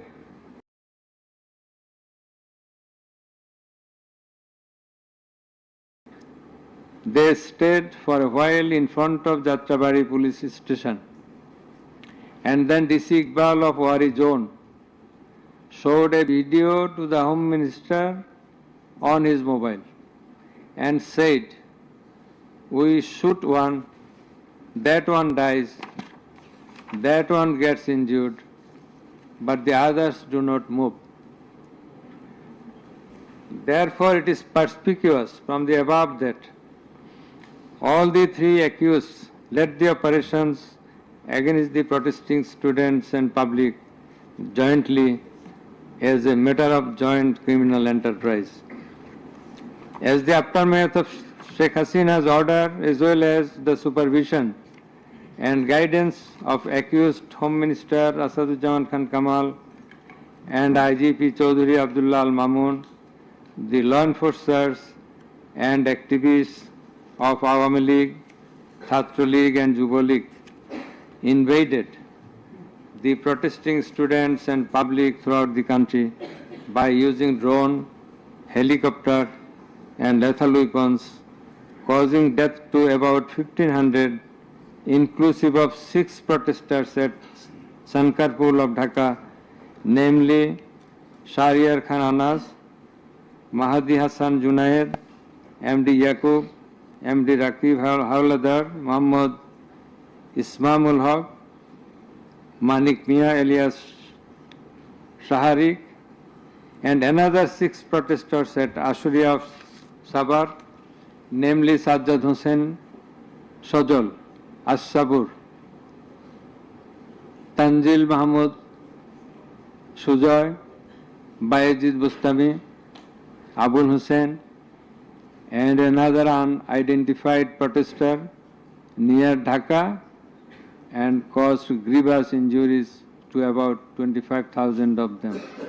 In Ashulia, the aforesaid 5 dead bodies and another body of an unidentified injured protester were burned with petrol by police. The law enforcers and the activists of Awami League and those of its affiliated organizations named Chhatra League and Yuva League killed and injured the protesting students and members of the public with lethal weapons like SMG, LMG, China rifle, shotgun, 9mm pistol, 7.62 pistol, both on the ground as well as from the helicopters from above the ground. The atrocities were committed by incitement, order, abatement, and failure to take preventive and punitive measures of the accused Prime Minister Sheikh Hasina, accused Home Minister Asaduzzaman Khan Kamal, accused Inspector General of Police Chaudhuri Abdullah Al Mamun, and by the abatement, aid, and perpetration of the underlings, that is the subordinates. Some of the injured victims, members of the families of dead and injured protesters, other eyewitnesses from different parts of the country, deposed in support of the atrocities of killing and injuring hundreds and thousands of protesters all over the country. Under the foregoing facts and circumstances, it has ostensibly been substantiated that the atrocities of killing and gravely injuring the protesting students and public took place almost all over the country. In view of the testimony of the investigating officer, the atrocities during the movement, July movement 2024, the atrocities occurred in 50 districts and lethal weapons were used in 41 districts of Bangladesh. We also find that victim witnesses from many districts testified in the tribunal stating that killing and injuring the students and common people took place in their respective districts during July movement 2024. Thus, it is clear enough that attack in question was directed against civilian population, and it was widespread and systematic. Therefore, in the atrocities of killing and gravely injuring the protesters, as aforesaid, accused Prime Minister Sheikh Hasina committed crimes against humanity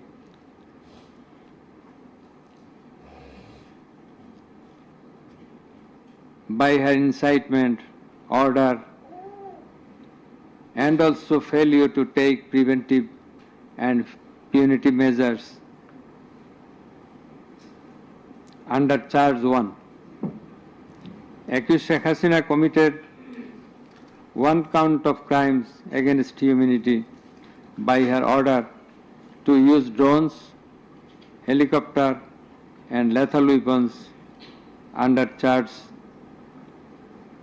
number 2, count 1.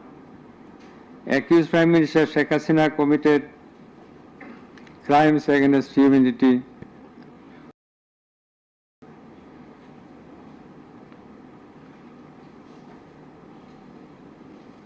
on 1 count under charge 1.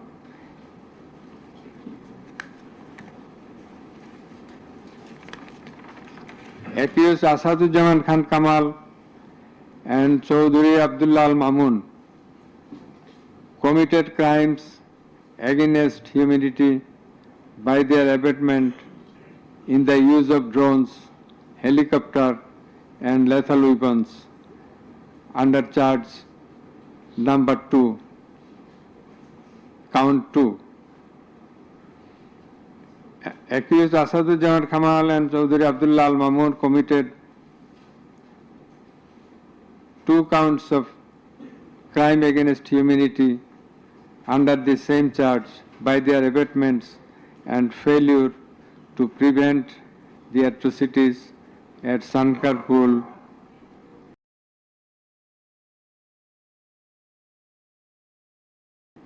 Dhaka, Ashulia, Sabar, Dhaka.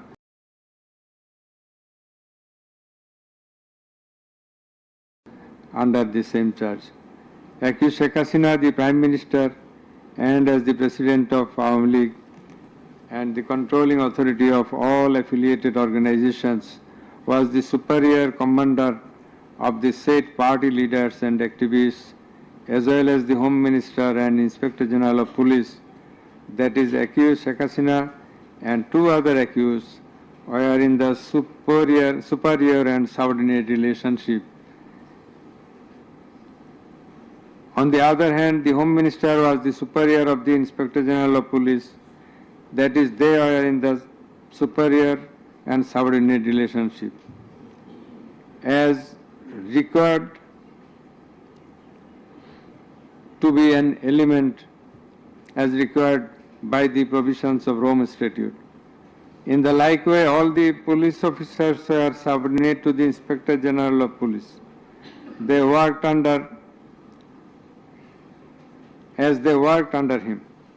Thus, it is apparent that accused Prime Minister Sheikh Hasina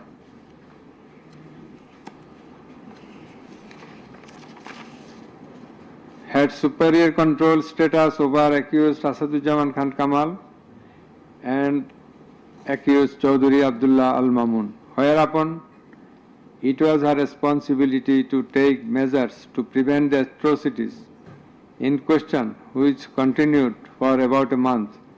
She did not also take any punitive measures against the perpetrators. In the like way, Home Minister Asadujaman Khan Kamal held superior command responsibility over the Inspector General of Police and other successive other officers, and as such he had the superior command responsibility to prevent all of them from committing the atrocities and for taking punitive measures against the perpetrators. Thus,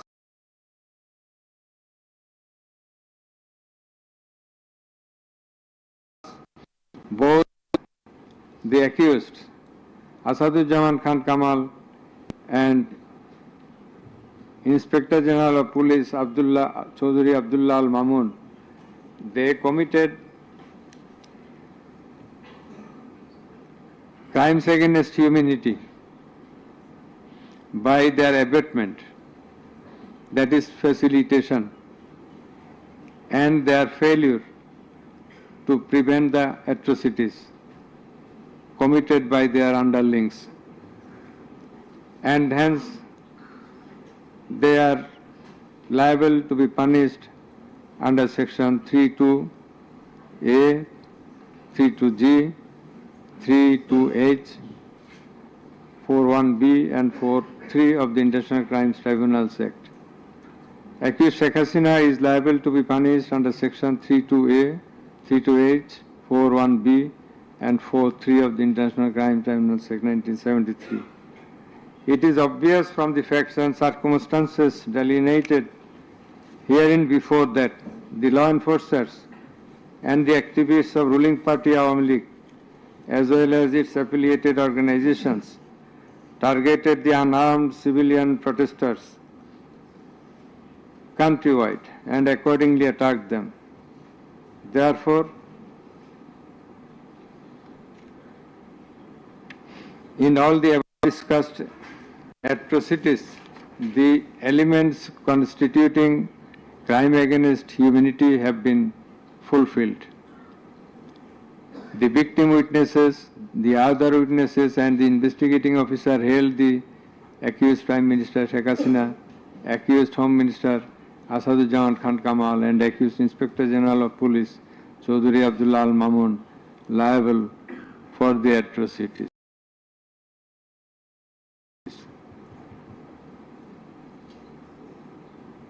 Tendered pardon on his application pursuant to Section 15 of the Act with a view to obtaining his evidence. He is supposed to have been directly or indirectly concerned in or privy to any of the crimes specified in Section 3 on condition of his making a full and true disclosure of the whole of the circumstances relative to the crime and to every other person concerned, whether as principal or abettor in the commission thereof. According to subsection 2 and 3 of section 15, he has been examined as a witness and detained in custody until today. It appears to the tribunal that he made a full and true disclosure of whole of the circumstances within his knowledge relative to the crime and to every other person concerned, both as principal and abettor in the commission thereof. He categorically admitted his involvement in the alleged acts and disclosed that a core committee consisting of Home Minister Asaduzzaman Khan Kamal himself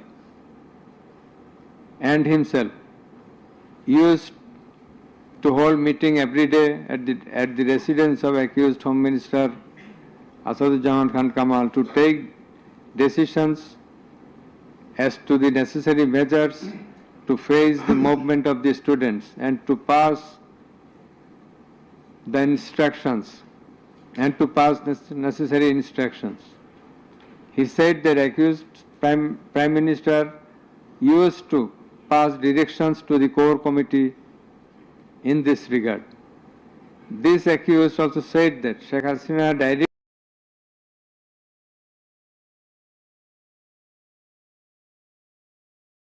directed them to use drone to trace the location of the protesters and to use helicopter and lethal weapons to kill the protesters.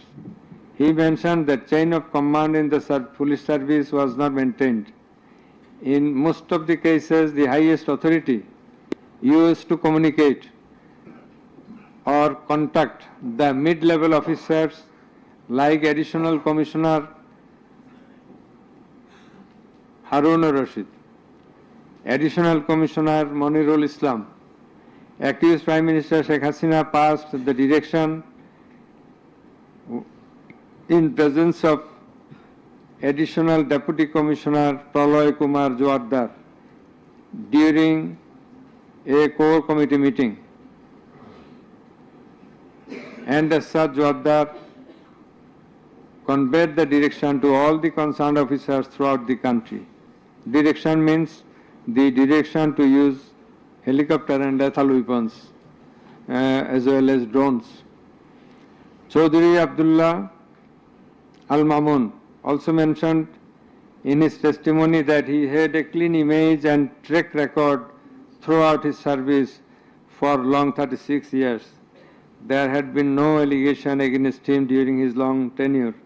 He said that he feels remorseful and ashamed on seeing the atrocities in the videos displayed in the courtroom.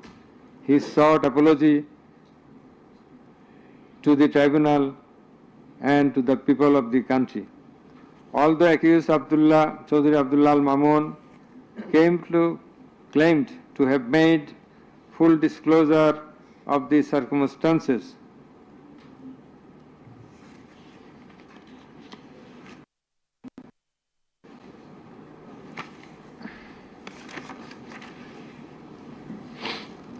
And we do also believe that he made a full and true disclosure. But the offences he committed and admitted is punishable with the capital sentence. And as such, in consideration of his disclosure and the gravity of the offences, we do incline to convict him and award him a lenient sentence, which will be declared later on. By the aforesaid acts and omissions, the accused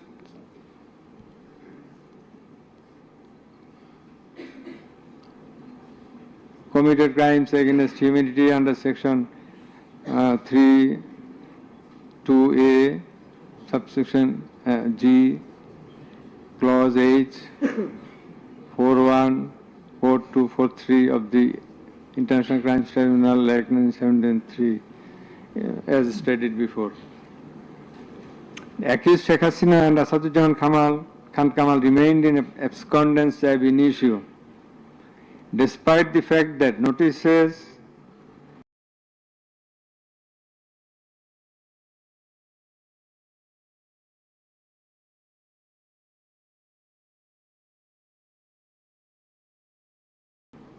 and warrants were duly. The learned State Defence Council contended that the trial of the accused persons under the International Crimes Tribunal Act 1973 is not tenable, since the Act was passed in the Parliament for the purpose of trial of the criminals of War of Independence in 1971. While arguing this, the learned State Defence Council perhaps did not have a refusal of the provisions of the Act as well as the preamble thereof. The preamble of the Act says that the Act was made in order to provide for detention, prosecution, and punishment of the persons for genocide, crimes against humanity, war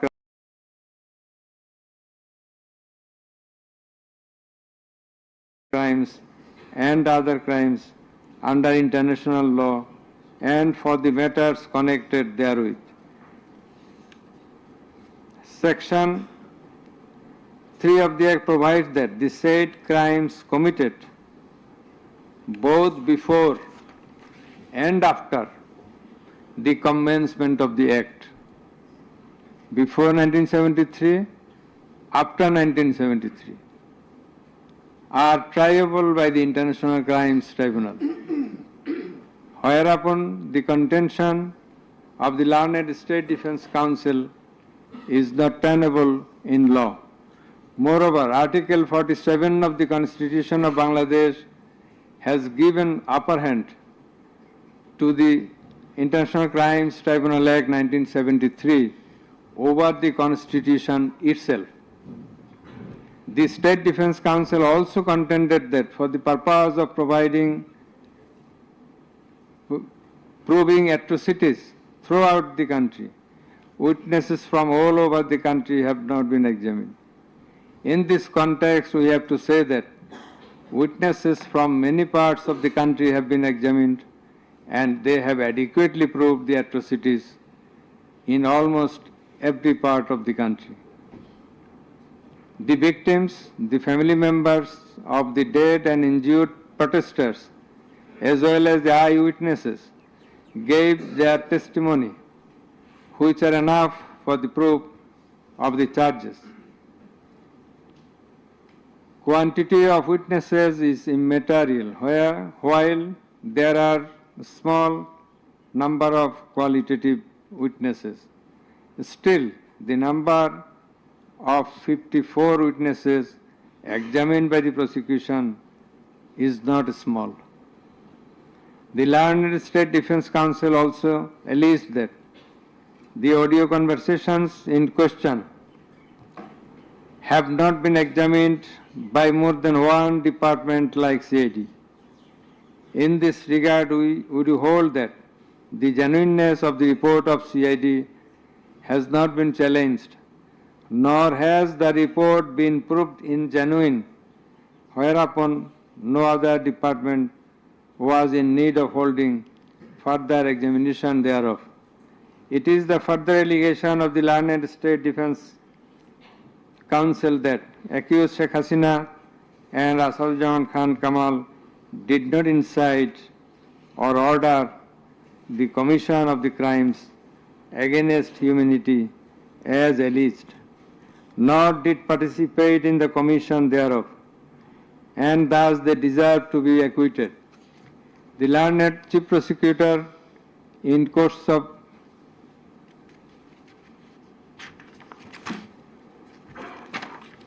summing up,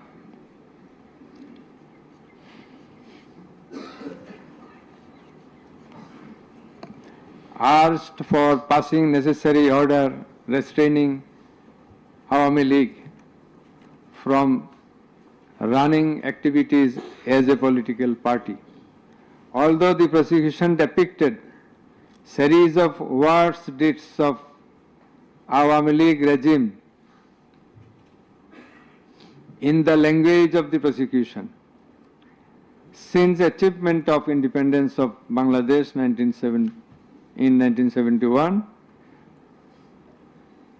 the tribunal does not incline to discuss on this point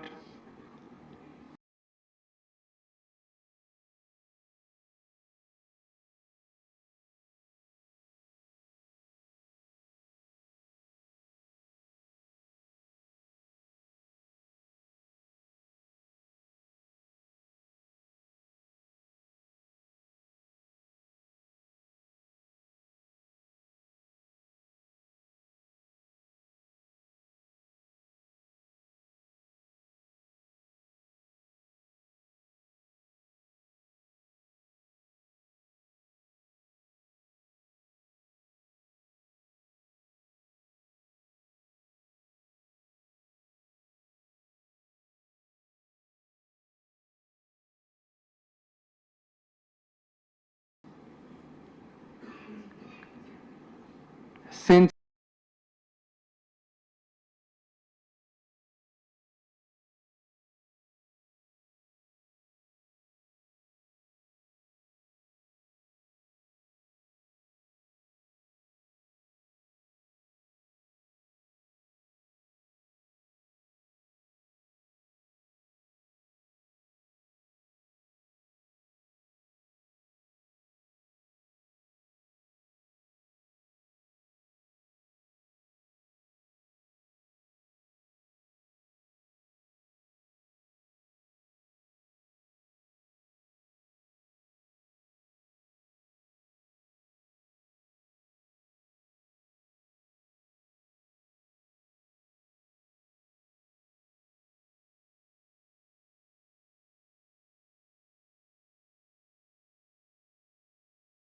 issued direct orders. Authorities in question are unprecedented in the history of Bangladesh. The nature and extent of cruelty administered upon the protesters, inclusive of infants, women, and old, stirred the hearts of the people throughout the world. On seeing the scenario of dead and injured protesters and their outcry in the videos displayed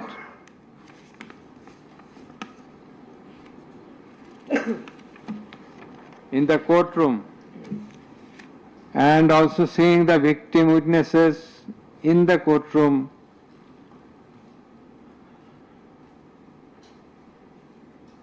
for giving testimony, who lost their skull, eyes, nose, hands, and legs.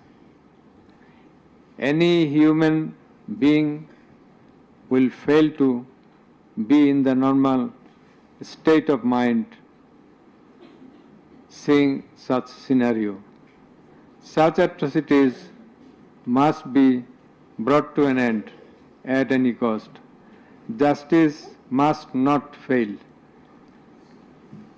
In view of all the above facts and circumstances and findings, it is hereby ordered that accused Sheikh Hasina be found guilty on 3 counts under charge 1. Count number 1, incitement. Count number 2, order to kill. Count number 3, inaction to prevent the atrocities and failing to take punitive actions against the perpetrators. And thus, she is punishable, she is liable to punish under section 3, subsection 1A, section 3, subsection 2, clause G, section 3, subsection 2, clause H, section 4, subsection 1, clause B, and section 4, subsection 3 of the International Crimes Tribunals Act 1973 under the charge number 1. But we do hold that for all these 3 counts of crime against humanity, we do incline to award a single sentence, that is the sentence of imprisonment till natural death for under charge 1. Under charge 2,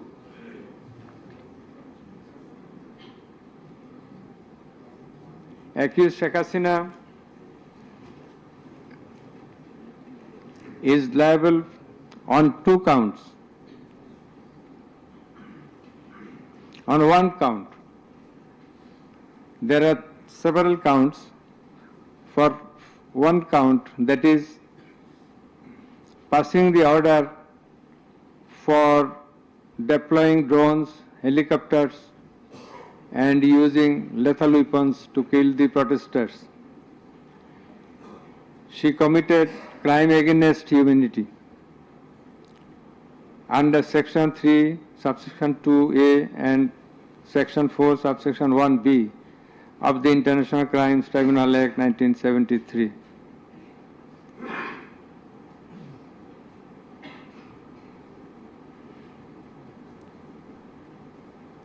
She also committed the same crime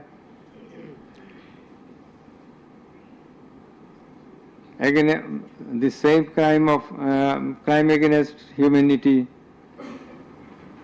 on the second count,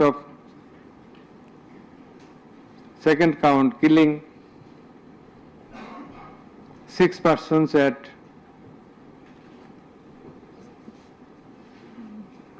Sankarpur of Dhaka, which was committed in contemplation, in furtherance by virtue of her order, as stated beforehand.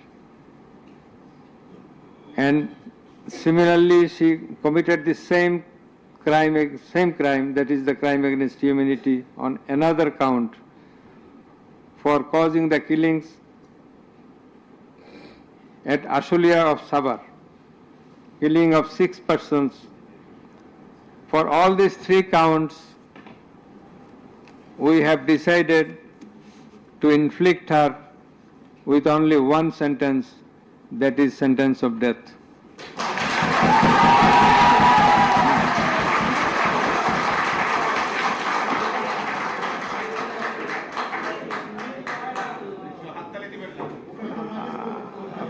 Please.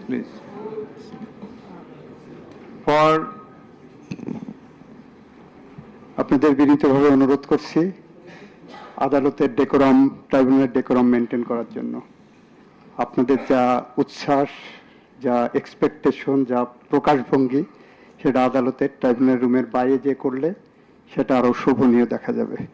Thank you, thank you. Please silent থাকবেন।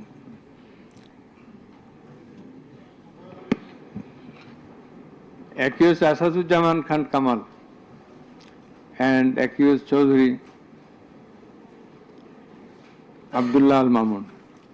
Accused Asadujaman Khan Kamal is liable for committing crime against humanity for the occurrence of killing 6 persons at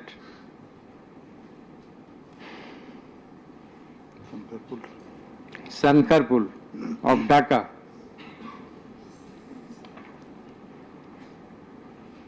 In this occurrence, they are liable for committing crimes against humanity by their abatement and failing to prevent the atrocities and also to failing to take necessary preventive measures, punitive measures, and thus Asadujaman Khan Kamal is held liable for the commission of crime against humanity under section 32A, 32G, 32H, 41B, 43 of the International Crimes Tribunal Act 1973 for the commission of killing of 6 persons both at Sankarpur and 6 persons at Ashulia of Sabar, and for both the occurrences he committed 4 counts of offences, crime against humanity, 4 times by his abatement and failure to take necessary actions in Sankarpur, by his abatement and failure to take necessary action at Ashulia. So for all these 4 counts, we have decided to award a single sentence of death to Asadujaman Khan Kamal. As regards Chaudhry Abdullah Al Mamun, as I have elucidated before, he has contributed to the trial of this case by making full and true disclosure of the circumstances within his knowledge. Yet, he also admitted, and he was involved in all the occurrences throughout the 36 days of movement, considering both his contributions, his admissions, with the material evidences to the tribunal to arrive at the correct decision, and also in consideration of the gravity of the offence, we are both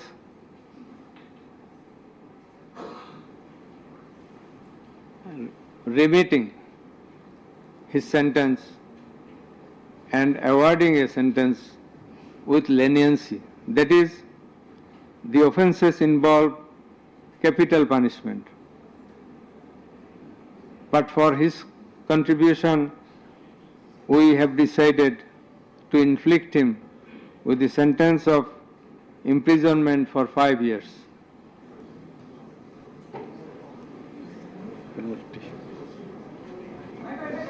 The properties of accused Sheikh Hasina and accused Asadujaman Khan Kamal in Bangladesh be confiscated in favor of the state. The government